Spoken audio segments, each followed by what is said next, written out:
ಓಂ ನಾರಾಯಣಂ ನಮಸ್ಕೃತ್ಯ ನರಂ ಚೈವ ನರೋತ್ತಮಂ ದೇವೀಂ ಸರಸ್ವತೀಂ ಚೈವ ತತೋ ಜಯಮುದೀರಯೇ.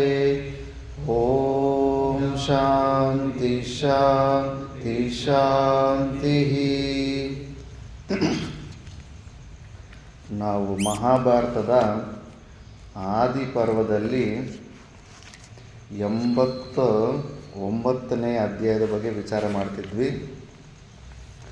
ಇದರಲ್ಲಿ ಏನು ಸ್ಟೋರಿ ಬಂದಿತ್ತಂದರೆ, ಯಯಾತಿ ಹೆಚ್ಚು ಪುಣ್ಯ ಕರ್ಮಗಳು ಮಾಡ್ಕೊಂಡಿದ್ದಕ್ಕೆ ಸ್ವರ್ಗಕ್ಕೆ ಹೋಗಿರ್ತಾನೆ. ಅಲ್ಲಿಂದ ಬೀಳಿಸಿದ್ರೂ ಕೂಡ ಒಳ್ಳೆ ಬಾಳು ರಿವರ್ಸ್ ಹೋದಂಗೆ ಮತ್ತೆ ಬೌನ್ಸ್ ಬ್ಯಾಕ್ ಆಗಿ ಮತ್ತೆ ಸ್ವರ್ಗಕ್ಕೆ ಕೊಟ್ಟೋಗ್ಬಿಟ್ಟಿರ್ತಾನೆ. ದೇವತೆಗಳಿಗೆ ಆಶ್ಚರ್ಯ ಆಗಿಬಿಟ್ಟಿರುತ್ತೆ, ಅರೆ ಇವನೇನು ಕೆಳಗಡೆ ಬೀಳಿಸಿದ್ರು ಮತ್ತೆ ವಾಪಸ್ ಬಂದುಬಿಟ್ನಲ್ಲ ಅಂತ. ಮತ್ತೆ ನೋಡಿದ್ರೆ ಹೆಚ್ಚು ತಪಶ್ಚರ್ಯಗಳು, ದಾನ ಧರ್ಮಗಳು ಭೂಲೋಕದಲ್ಲಿ ತುಂಬಾ ಮಾಡಿರ್ತಾನೆ. ತಪಶ್ಚರ್ಯದಲ್ಲೂ ಕೂಡ ಅಷ್ಟೇ, ಆ ಒಂಟಿ ಕಾಲು ನಿಂತುಕೊಂಡು ಒಂದು 30 ವರ್ಷ ಇರ್ತಾನೆ, ಬರೀ ನೀರು ಕುಡ್ಕೊಂಡು ಒಂದು 60 ವರ್ಷ ಇರ್ತಾನೆ, ವಾಯುವಿಂದ ಒಂದು 30 ವರ್ಷ ಇರ್ತಾನೆ. ಈ ಥರ ಎಷ್ಟೋ ತಪಸ್ಸು ಮಾಡಿರ್ತಾನೆ. ತಪಸ್ಸಿಂದ ಕೂಡ ಪುಣ್ಯ ಬರುತ್ತೆ. ಆದ್ದರಿಂದ ಅವೆಲ್ಲ ನೋಡ್ತಾರೆ. ಮತ್ತು ಇಂದ್ರನ ಅದಕ್ಕೆ ಫಸ್ಟು ಹೊಗಳೋದಕ್ಕೆ ಸ್ಟಾರ್ಟ್ ಮಾಡ್ತಾನೆ, ನೀನೇನೇನು ಕೆಲಸಗಳು ಮಾಡಿದೆ ಭೂಲೋಕದಲ್ಲಿ ಅಂತ.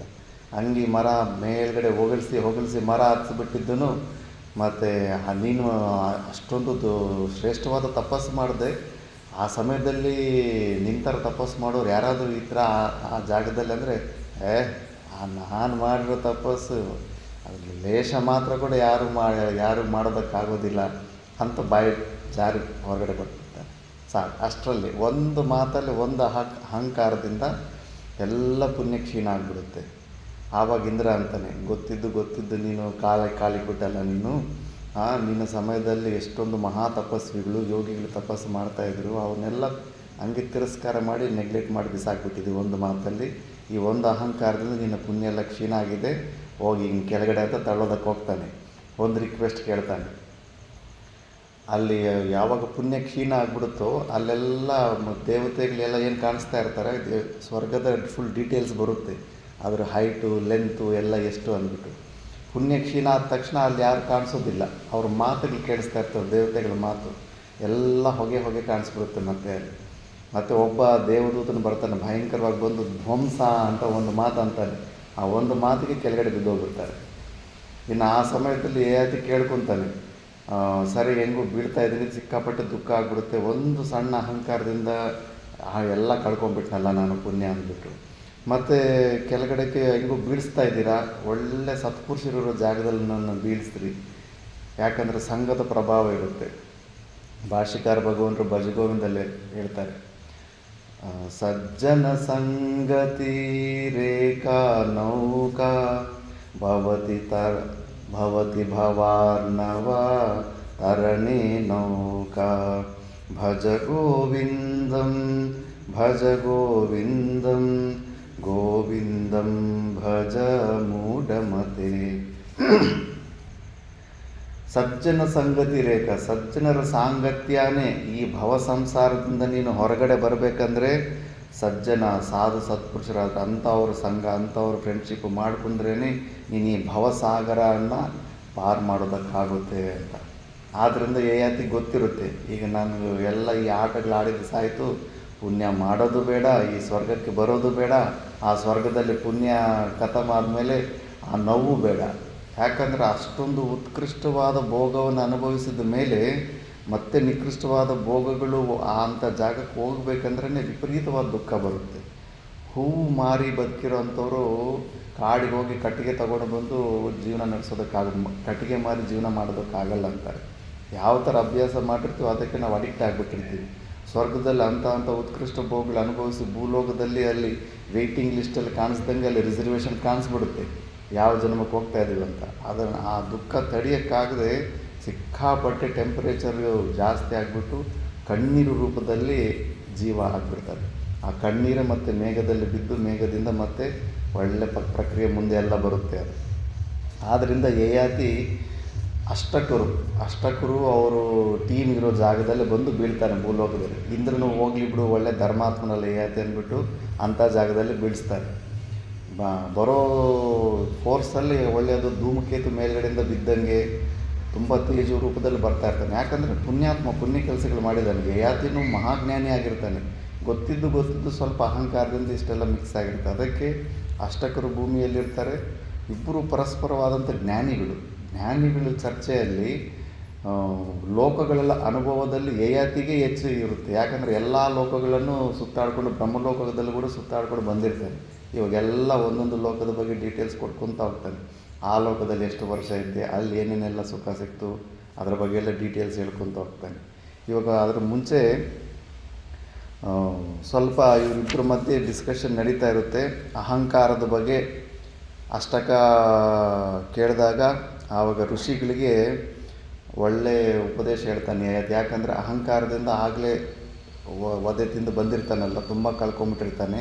ಅದ್ರ ಬಗ್ಗೆ ಹೇಳ್ತಾನೆ. ಋಷಿಗಳೇ, ಪಾಪವು ಸತ್ಕಾರ್ಯದ ಫಲವನ್ನು ವಿನಾಶಗೊಳಿಸುವುದು. ಪಾಪಕರ್ಮಗಳಿದ್ದರೆ ಒಳ್ಳೆಯ ಸತ್ಕರ್ಮಗಳನ್ನು ಕೂಡ ನಾಶ ಮಾಡಿಬಿಡುತ್ತಂತೆ. ಪಾಪದ ಉತ್ಪತ್ತಿಗೆ ನಾನಾ ಕಾರಣಗಳಿವೆ, ಎಷ್ಟೋ ಕಾರಣಗಳಿದೆ. ಆದರೆ ಅಹಂಕಾರವೆಂಬುದು ಪಾಪಕ್ಕೆ ಮೂಲ ರೂಪವಾಗಿದೆ. ಎಲ್ಲದಕ್ಕೂ ಮೂಲವಾಗಿ ಅಹಂಕಾರ ಇರುತ್ತೆ. ನಾನು ಅನ್ನೋದು ಈ ಅಹಂಕಾರ ಏನಿದೆಯೋ ಅದಕ್ಕೆ ಶಾಸ್ತ್ರದಲ್ಲಿ ಎಂಥ ತಪ್ಪು ಮಾಡಿದ್ರೂ ಗುರುಹತ್ಯ, ಗೋಹತ್ಯ ಇಂಥದ ಪಾಪಗಳಿಗೂ ಕೂಡ ಪರಿಷ್ಕಾರ ಇದೆ. ಕೆಲವೊಂದು ಜಾಗದಲ್ಲಿ ಪ್ರಾಣಾಯಾಮ ಅಂಥದ್ದು ಇಂಥವೆಲ್ಲ ಪರಿಷ್ಕಾರಗಳಿದ್ದಾವೆ. ಆದರೆ ಒಂದು ಪಾಪಕ್ಕೆ ಮಾತ್ರ ಪರಿಷ್ಕಾರವೇ ಇಲ್ಲವಂತೆ. ಏನು ಪಾಪ ಅಂದ್ರೆಗಿನ ನಾನು ಈ ಶರೀರಗಳ ಜೊತೆ ನಾವು ಏನು ಸಂಬಂಧ ಇಟ್ಕೊತೀವೋ, ಈ ಅಹಂಕಾರ ನಾವು ಸೃಷ್ಟಿ ಮಾಡ್ಕೊತೀವೋ ನಾನು ಅನ್ನೋದು, ಆ ಪಾಪಕ್ಕೆ ಶಾಸ್ತ್ರದಲ್ಲಿ ಯಾವುದು ಪ್ರಾಯಶ್ಚಿತವಾದಂಥ ಕರ್ಮಗಳೇ ಇಲ್ಲ. ಅದು ಕೇವಲ ಜ್ಞಾನದಿಂದನೇ ಹೋಗಬೇಕಷ್ಟೇ ಹೊರತು ಯಾವುದೇ ಕರ್ಮಕಾಂಡಗಳು, ಪೂಜೆಗಳು ಅವು ಮಾಡಿಕೊಂಡ್ರೆ ಆ ಪಾಪ ಅಹಂಕಾರ ಅನ್ನೋದು ಹೋಗೋದಿಲ್ಲ. ಅಷ್ಟು ದೊಡ್ಡ ಮಹಾಪಾಪ. ಎಲ್ಲ ಪಾಪಗಳಿಗೂ ಮೂಲ ಪಾಪ ನಾನು ಈ ಶರೀರ ಅಂತ ಅಂದುಕೊಳ್ಳೋದೇ ಮೂಲ ಪಾಪ. ಅಷ್ಟೇ ಅಲ್ಲ, ನಾನು ಕರ್ತ ಅಂದ್ಕೊಂಡೆ ಮಿಕ್ಕಿದ್ದೆಲ್ಲನೂ ಸ್ಟಾರ್ಟ್ ಮಾಡ್ಕೊತಾನೆ. ಅದನ್ನೇ ಹೇಳ್ತಾ ಇದ್ದಾರೆ, ಮೂಲ ರೂಪವಾಗಿದೆ ಈ ಅಹಂಕಾರ ಅಂತ. ಅಹಂಕಾರದಲ್ಲಿ ಮಾನವರನ್ನು ನರಕಕ್ಕೆಳೆಯುವ ಒಂದು ಅಂಶವಿರುತ್ತೆ. ನರಕಕ್ಕೆ ಕೆಳ್ಕೊಂಡು ಹೋಗ್ಬಿಡುತ್ತೆ ಅಹಂಕಾರದ. ಸತ್ಪುರುಷರೆಂದಿಗೂ ಅಹಂಕಾರಿಗಳಾಗುವುದಿಲ್ಲ. ಸತ್ಪುರುಷರು ಯಾವತ್ತೂ ಅಹಂಕಾರಕ್ಕೆ ಸ್ಕೋಪೇ ಕೊಡೋದಿಲ್ಲ. ಎಷ್ಟು ಮರ ಹಚ್ಲಿ, ಅಪ್ಪ ನೀವು ದೇವರು, ನೀವು ಇಂದ್ರ ಚಂದ್ರ ಅಂತ ಇದ್ದರೂ ಕೂಡ ಗುರಾರ್ಪಣ ಮಸ್ತು, ಈಶ್ವರಾರ್ಪಣ ಮಸ್ತು ಅಂತ ಮನಸ್ಸಿನಲ್ಲೇ ಅಂದ್ಕೊಂಡ್ಬಿಡ್ತಾರೆ. ಮಾಡೋ ನಮಸ್ಕಾರ ಕೂಡ ಸ್ವೀಕಾರ ಮಾಡೋದಿಲ್ಲ. ಗುರಾರ್ಪಣ ಮಸ್ತು, ಈಶ್ವರಾರ್ಪಣ ಮಸ್ತು ಅಂದ್ಕೊಂಡ್ಬಿಡ್ತಾರೆ. ಯಾಕಂದರೆ ಇವೆಲ್ಲ ಸಣ್ಣವೆಲ್ಲ ಈಗೋ ಸ್ಯಾಟಿಸ್ಫ್ಯಾಕ್ಷನ್ ಬಂದು ಮತ್ತು ನಾನೇನೋ ಒಂದು ದೊಡ್ಡ ಶ್ರೇಷ್ಠ ಜೀವಿ ಅನ್ನೋ ಭಾವನೆಗಳು, ಅಹಂಕಾರಗಳು ಬಂದುಬಿಡ್ತವೆ.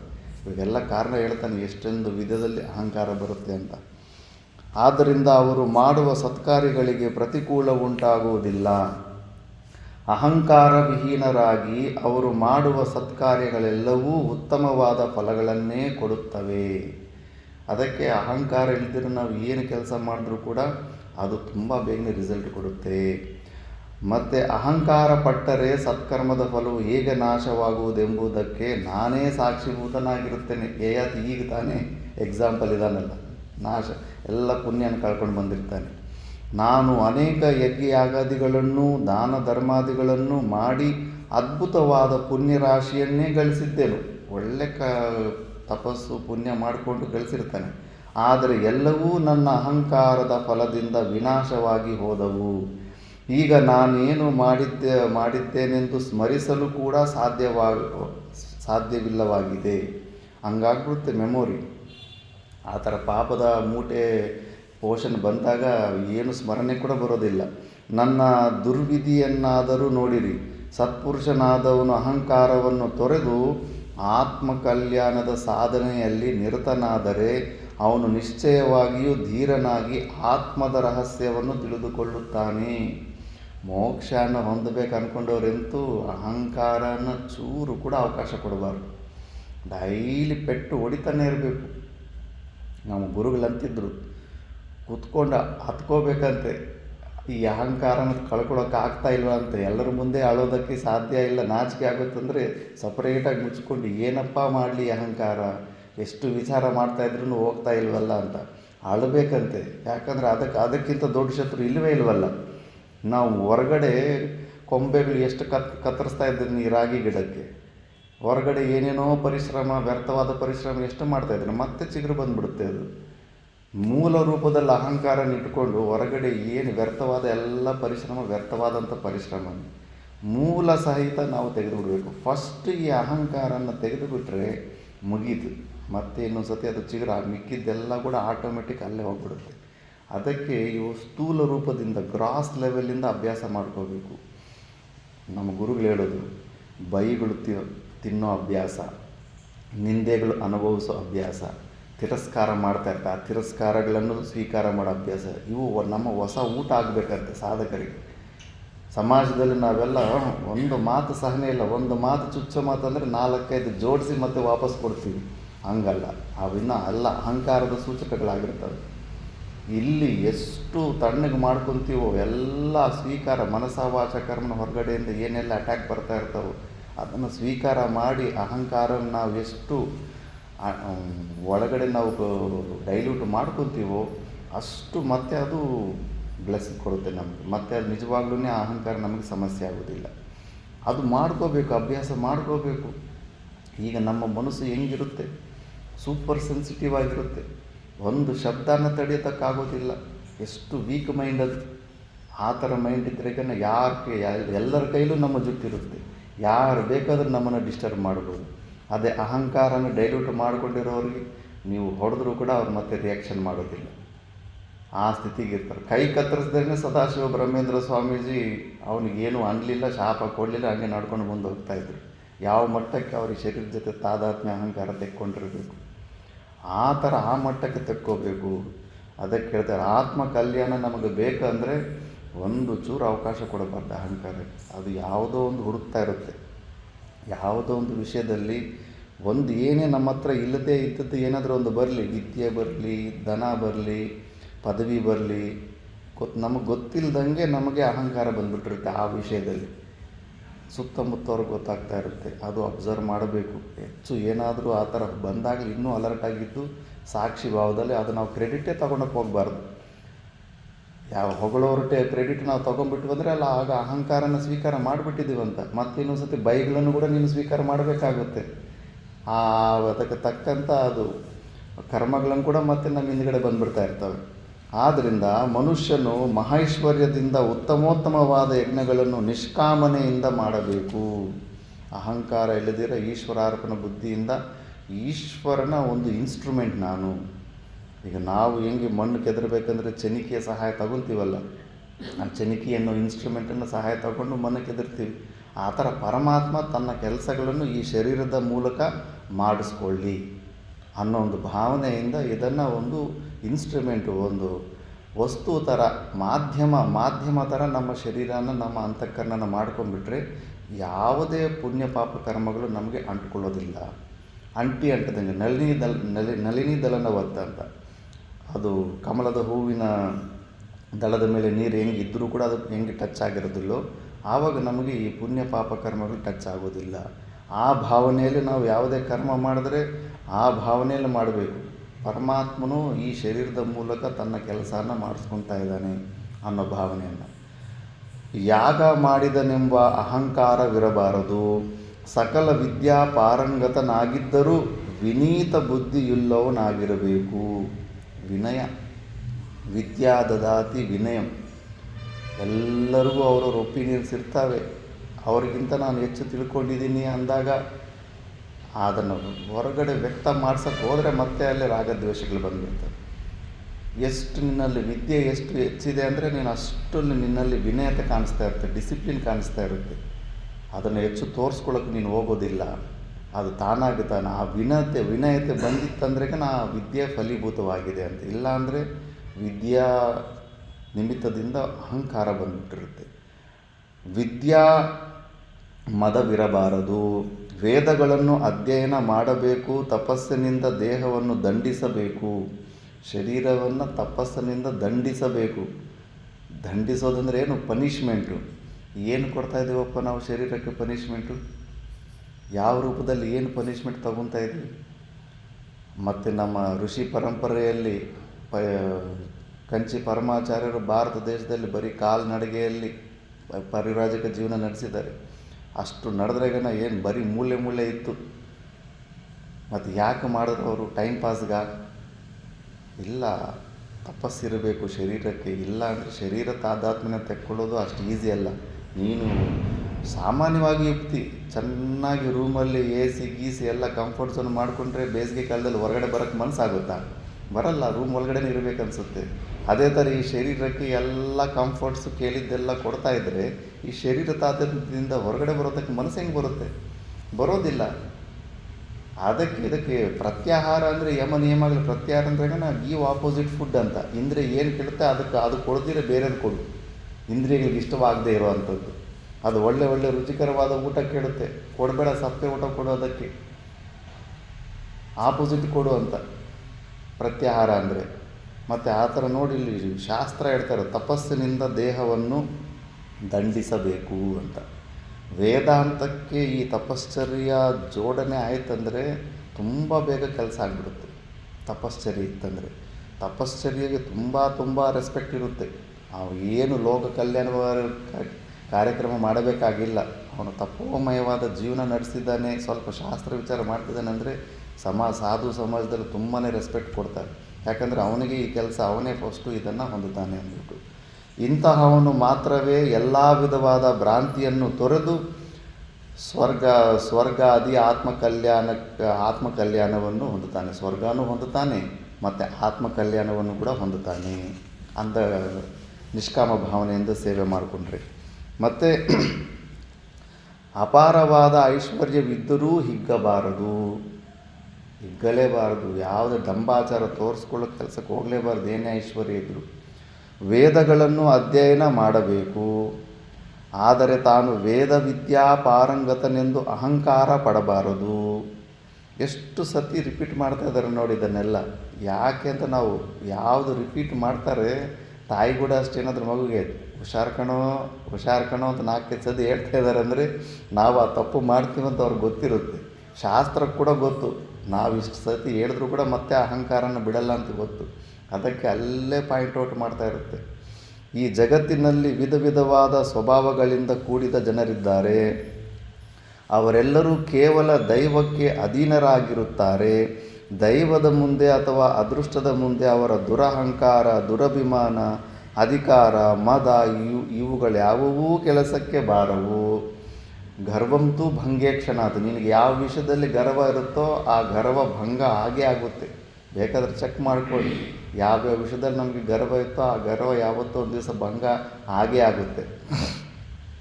ಮತ್ತು ಆದ್ದರಿಂದ ದೈವವು ಕ್ಷಣ ಮಾತ್ರದಲ್ಲಿ ಎಲ್ಲವನ್ನೂ ವಿನಾಶ ಮಾಡಿಬಿಡಬಲ್ಲದು. ನಮ್ಗೆ ಯಾವುದೋ ಒಂದು ಸಂಪತ್ತಿಯಿಂದನೋ ವಿದ್ಯೆಯಿಂದನೋ ಯಾವುದರಿಂದನೋ ಒಂದು ಅಹಂಕಾರ ಇರುತ್ತೆ ಅಂದ್ಕೊಳ್ಳಿ. ಈಗ ಯುಕ್ರೇನೆಲ್ಲ ನೋಡಿ, ಯುದ್ಧ ಬಂದಾಗ ಅಪಾರ್ಟ್ಮೆಂಟ್ಗಳಲ್ಲೆಲ್ಲ ಕಷ್ಟಪಟ್ಟು ಆರಾಮಾಗಿ ಜೀವನ ನಡೆಸ್ಬೇಕು ಅಂದ್ಕೊಂಡಿದ್ರು. ಫಿಕ್ಸ್ಡ್ ಡೆಪಾಸಿಟ್ಗಳೆಲ್ಲ ಮಾಡ್ಕೊಂಡಿದ್ರು. ಒಂದು ಬಾಂಬ್ ಬಿತ್ತು, ಮನೆ ಗಿನೆ ಎಲ್ಲ ಹೋಗಿ ಎಲ್ಲ ಕಾನ್ಸಂಟ್ರೇಷನ್ ಕ್ಯಾಂಪಲ್ಲಿ ಹೋಗಿ ಭಿಕ್ಷಾಟನೆ. ಕಷ್ಟಪಟ್ಟವರು ಕಷ್ಟಪಡ್ದವ್ರು ಎಲ್ಲ ಒಂದು ಲೈನಿಗೆ ಬಂದುಬಿಡ್ತಾರೆ. ಎಷ್ಟು ತಪ, ಸ್ವಲ್ಪ ಹಿಂಗೆ ಶೇಕ್ ಆಯ್ತು ಅಂದ್ರೆ ಮುಗೀತು ಪ್ರಪಂಚ. ಇಂಥ ಒಂದು ಟೆಂಪ್ರವರಿ ವಸ್ತುಗಳನ್ನು ನನ್ನದು ಅಂತ ಅಂದ್ಕೊಂಡು ಅಹಂಕಾರ ಪಟ್ಟರೆ ಹರತಿ ನಿಮೇಷಾತ್ ಕಾಲ ಸರ್ವಂ ಅಂತ. ಒಂದು ನಿಮಿಷದಲ್ಲಿ ಬೇಕಾದರೆ ಕಾಲ ಎಲ್ಲರೂ ತೆಕ್ಕೊಂಡು ಹೋಗ್ಬಿಡುತ್ತೆ. ಅದಕ್ಕೆ ಅದ್ರ ಮೇಲೆ ನಮ್ಮ ಡಿಪೆಂಡೆನ್ಸ್ ಇರಬಾರ್ದು.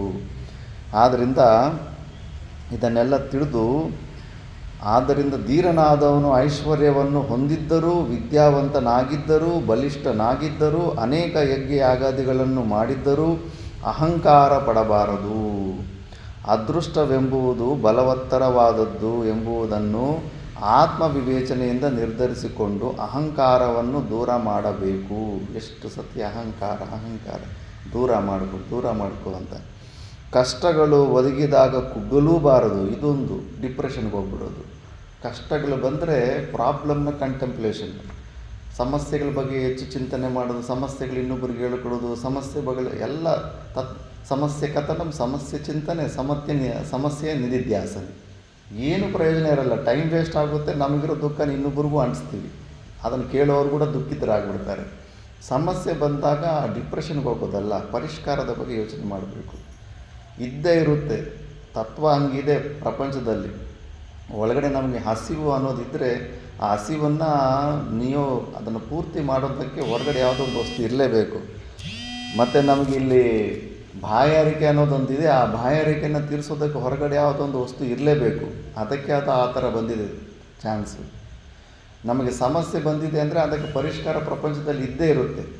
ಸ್ವಲ್ಪ ಬುದ್ಧಿಯನ್ನು ಆ ಕಡೆ ತಿರುಗಿಸ್ಬಿಟ್ಟು ನಾವು ಅದ್ರ ಬಗ್ಗೆ ವಿಚಾರ ಕೊಡಬೇಕು, ಆವಾಗ ಸಿಗುತ್ತೆ. ಸುಮ್ಮನೆ ಡಿಪ್ರೆಷನ್ಗೆ ಹೋಗ್ಬಿಟ್ರೆ ಈಗ ಇನ್ನೂ ಹಂಗೆ ಹೋಗಿ ಹೋಗಿ ಹೋಗಿ ಇನ್ನೂ ವೀಕ್ ಆಗಿಬಿಡ್ತಾರೆ. ಮತ್ತು ಅದಕ್ಕೆ ಅದು ಕುಗ್ಗಲೂ ಬಾರದು ಕಷ್ಟಗಳು ಬಂದಾಗ. ಮತ್ತು ಸುಖ ಬಂದಾಗ ಹಿಗ್ಗಲೂಬಾರದು, ಎಕ್ಸೈಟ್ಮೆಂಟ್ಗೂ ಹೋಗಬಾರ್ದು. ನ್ಯೂಟ್ರಲ್ ಆಗಿರೋ ಅಭ್ಯಾಸ ಮಾಡಬೇಕು. ಮನಸ್ಸು ಎಗರಾಡಬೇಕು ಅನ್ನಿಸ್ತಾ ಇರುತ್ತೆ, ಏನೇನೋ ಮಾಡಬೇಕು ಅನ್ನಿಸ್ತಾ ಇರುತ್ತೆ. ಆವಾಗ ತುಂಬ ಶಾಂತಿ ಇರಬೇಕು. ಮನುಷ್ಯನಿಗೆ ವಿದ್ಯಾಮದ, ಧನಮದ ಇತ್ಯಾದಿಗಳು ಬರುವುದು ಸ್ವಾಭಾವಿಕ. ಒಂದು 4-5 ಜನ ಫ್ರೆಂಡ್ಸ್ ಮಾಡ್ಕೋಬೇಕು. ನೋಡಪ್ಪ, ನನ್ನಲ್ಲಿ ಏನಾದರೂ ಹಾವಭಾವಗಳಲ್ಲಾಗಲಿ ಬಾಡಿ ಲ್ಯಾಂಗ್ವೇಜಲ್ಲಾಗಿ ಏನಾದರೂ ತಪ್ಪುಗಳು ಕಾಣಿಸ್ತಾ ಇದ್ರೆ ನಾನು ಸ್ವಲ್ಪ ಹೇಳ್ರಪ್ಪ. ಆವಾಗ ಯಾವುದಾದ್ರೂ ವಿಷಯದಲ್ಲಿ ನಾನು ಏನಾದರೂ ಅಹಂಕಾರ ಪಡಿಸ್ತಿದ್ದೀನಿ ಅಂದರೆ ಅಂತ ಒಂದು 4-5 ಜನ ಫ್ರೆಂಡ್ಸ್ಗೆ ಇಟ್ಕೋಬೇಕು. ನಮ್ಮ ಗುರುಗಳಿಗೆ ಕೊಟ್ಟ ಟೆಕ್ನಿಕ್ ಇದು. ನಾವು ಇಟ್ಕೊಂಡಿದ್ವಿ ಒಂದು 2-3 ಸತಿ, ಅದು ಉಪಯೋಗಕ್ಕೆ ಕೂಡ ಬಂತು. ಎಲ್ಲೋ ಒಂದು ಸತಿ ರಾಗದ್ವೇಷಗಳಾಗೋಗ್ಬಿಟ್ಟಿದ್ರೆ ಈಗ ಆವಾಗ ಫ್ರೆಂಡ್ಸ್ನ ಮುಂಚೆ ಹೇಳಿದ್ದವಲ್ಲ, ನನ್ನಲ್ಲಿ ಏನು ತಪ್ಪಿದ್ರೆ ಎತ್ತೆ ತೋರ್ಸಪ್ಪ ಅಂತ. ಅವ್ರು ತೋರಿಸಿದ್ರು, ಇಲ್ಲ ಈ ವಿಷಯದಲ್ಲಿ ನಿಂದೆ ತಪ್ಪಿದೆ, ಅವನದೇನು ತಪ್ಪಿಲ್ಲ ಅಂದಾಗ ಆಟೋಮೆಟಿಕ್ಕಾಗಿ ಅದು ಅಲ್ಲಿಗೆ ನಿಂತೋಗುತ್ತೆ. ಆ ಥರ ಇಟ್ಕೋಬೇಕು. ನಮಗೆ ಗೊತ್ತಾಗೋದ್ರೆ ನಮ್ಮದ್ರಲ್ಲಿ ಯಾವ ವಿಷಯದಲ್ಲಿ ಏನು ಯಾವ ಅಹಂಕಾರ ಬಂದಿದೆ ಅಂತ. ಆ ಥರ ಸ್ವಾಭಾವಿಕವಾಗಿ ಬಂದುಬಿಡ್ತಾ ಇರುತ್ತೆ ಅದು.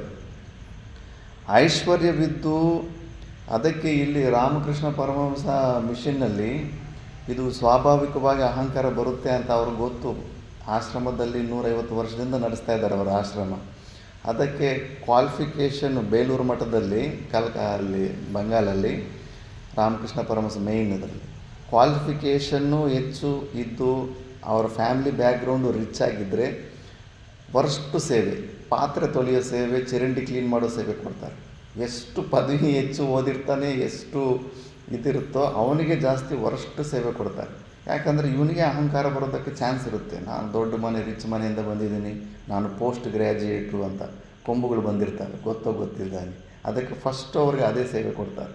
ಅಲ್ಲೇ ಫಸ್ಟು ಅಹಂಕಾರ ಡೆಲ್ಯೂಟ್ ಆಗಬೇಕಂತ. ನಾವು ಓದಿದ್ದು ಋಷಿಕೇಶ್ ಕೈಲಾಸ ಫಸ್ಟು ಪರಕೆನೇ ಕೈ ಕೊಡೋದು. ಫಸ್ಟ್ ದಿವಸನೇ ಪರಕೆ ಕೊಟ್ಟು ಕಸ ಹೊಡಿ ಅಂತಾರೆ. 1 ತಿಂಗಳು 2 ತಿಂಗಳು ಚೆಕ್ ಮಾಡ್ತಾರೆ.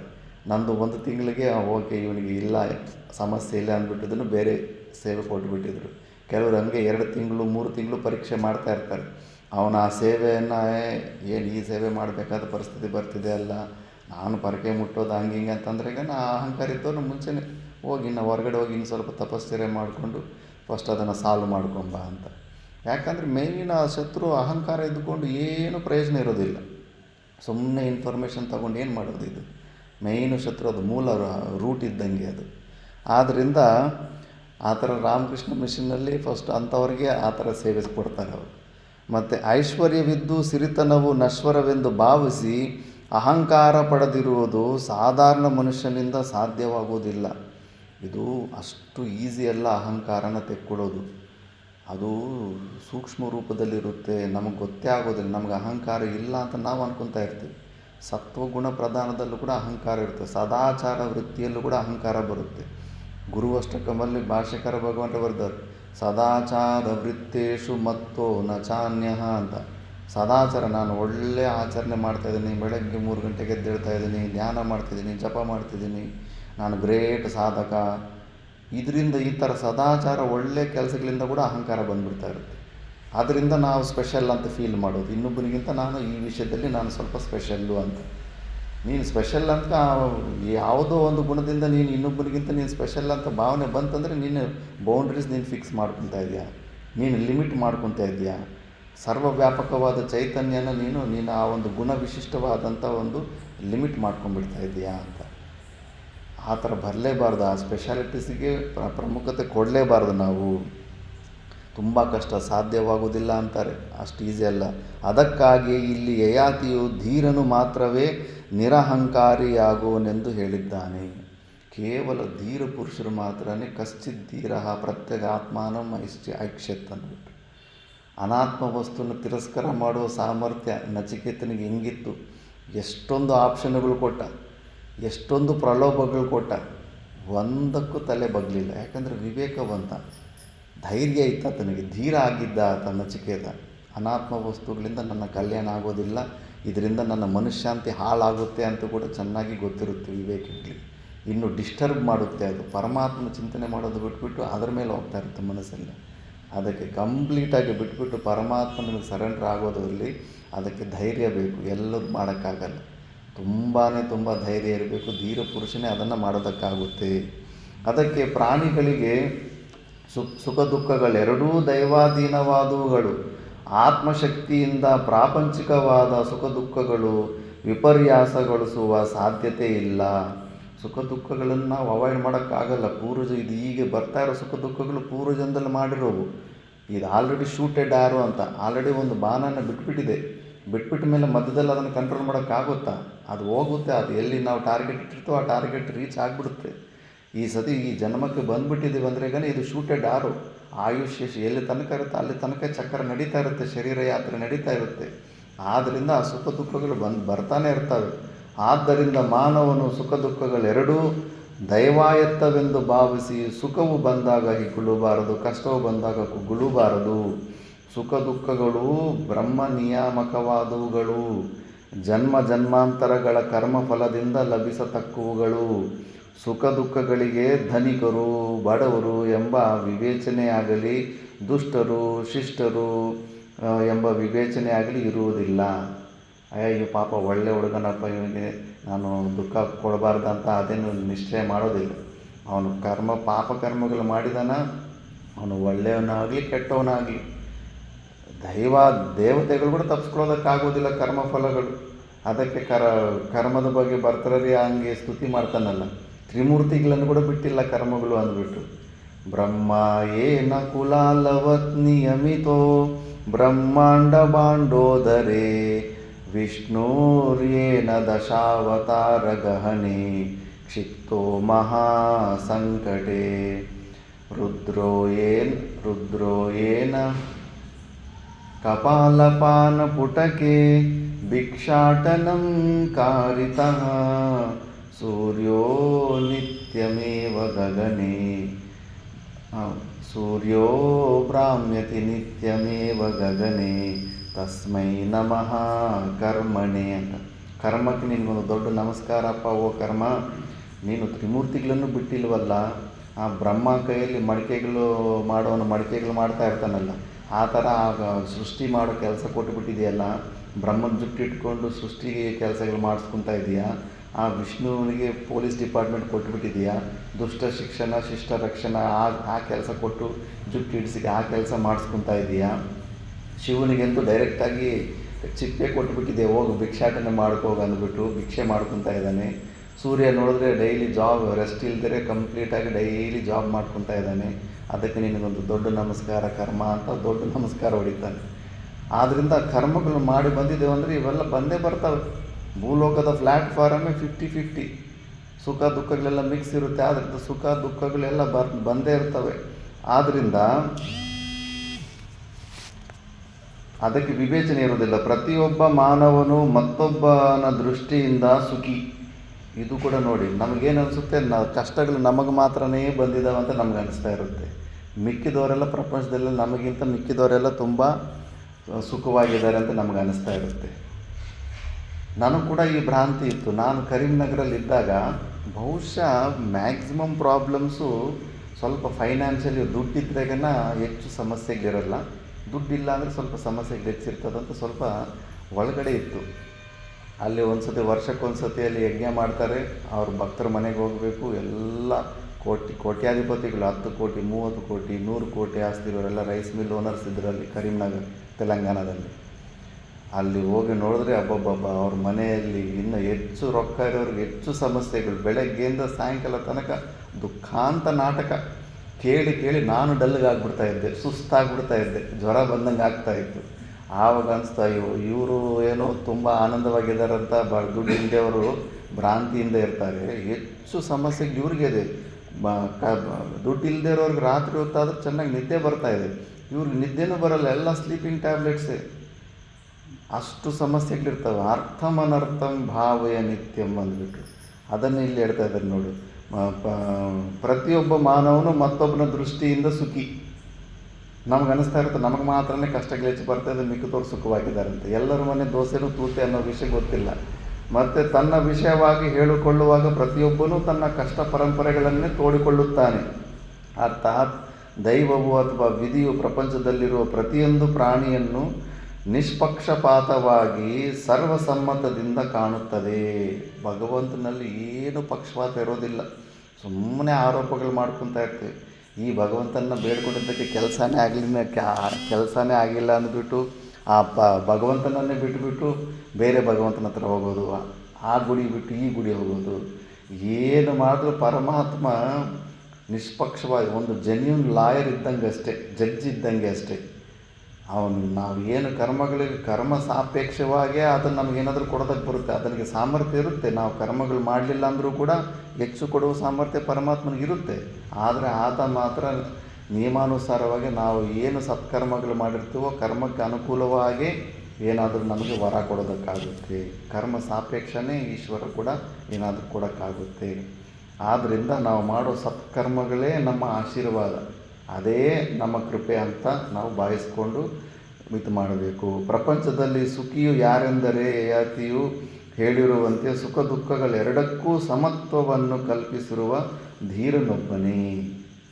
ಸುಖ ದುಃಖನ ಎರಡನ್ನೂ ನ್ಯೂಟ್ರಲ್ ಆಗಿ ಸ್ವೀಕಾರ ಮಾಡೋವನೇ ನಿಜವಾದ ಧೀರನು. ಅವನು ಧೀರನೊಬ್ಬನೇ ಈ ಕೆಲಸ ಮಾಡೋದಕ್ಕಾಗುತ್ತೆ. ಈ ವಿಷಯವನ್ನೇ ವಿಸ್ತರಿಸಿ ಯತಿ ಮುಂದೆ ಹೇಳ್ತಾನೆ. ಅದನ್ನೇ ಬಹು ವಿಧವಾದ ದುಃಖಗಳು ಅಥವಾ ಕಷ್ಟಗಳು ಪ್ರಾಪ್ತವಾದಗಳು ಅಧೀರನಾಗಬಾರದು, ಹೆದರ್ಕೋಬಾರ್ದು. ನಾವು ಕಷ್ಟಗಳು ಬಂದಾಗ ಧೈರ್ಯವನ್ನು ಕಳ್ಕೋಬಾರ್ದು.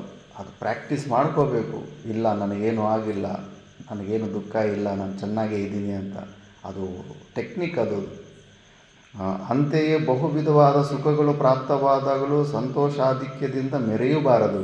ಈ ಎರಡೂ ಅಶಾಶ್ವತವಾದವುಗಳು ಮತ್ತು ಮನುಷ್ಯನ ಹಿಡಿತಕ್ಕೆ ಸಿಕ್ಕದುವುಗಳಲ್ಲ, ಕೇವಲ ದೈವದಿಂದಲೇ ನಿಯಂತ್ರಿತವಾದವುಗಳು.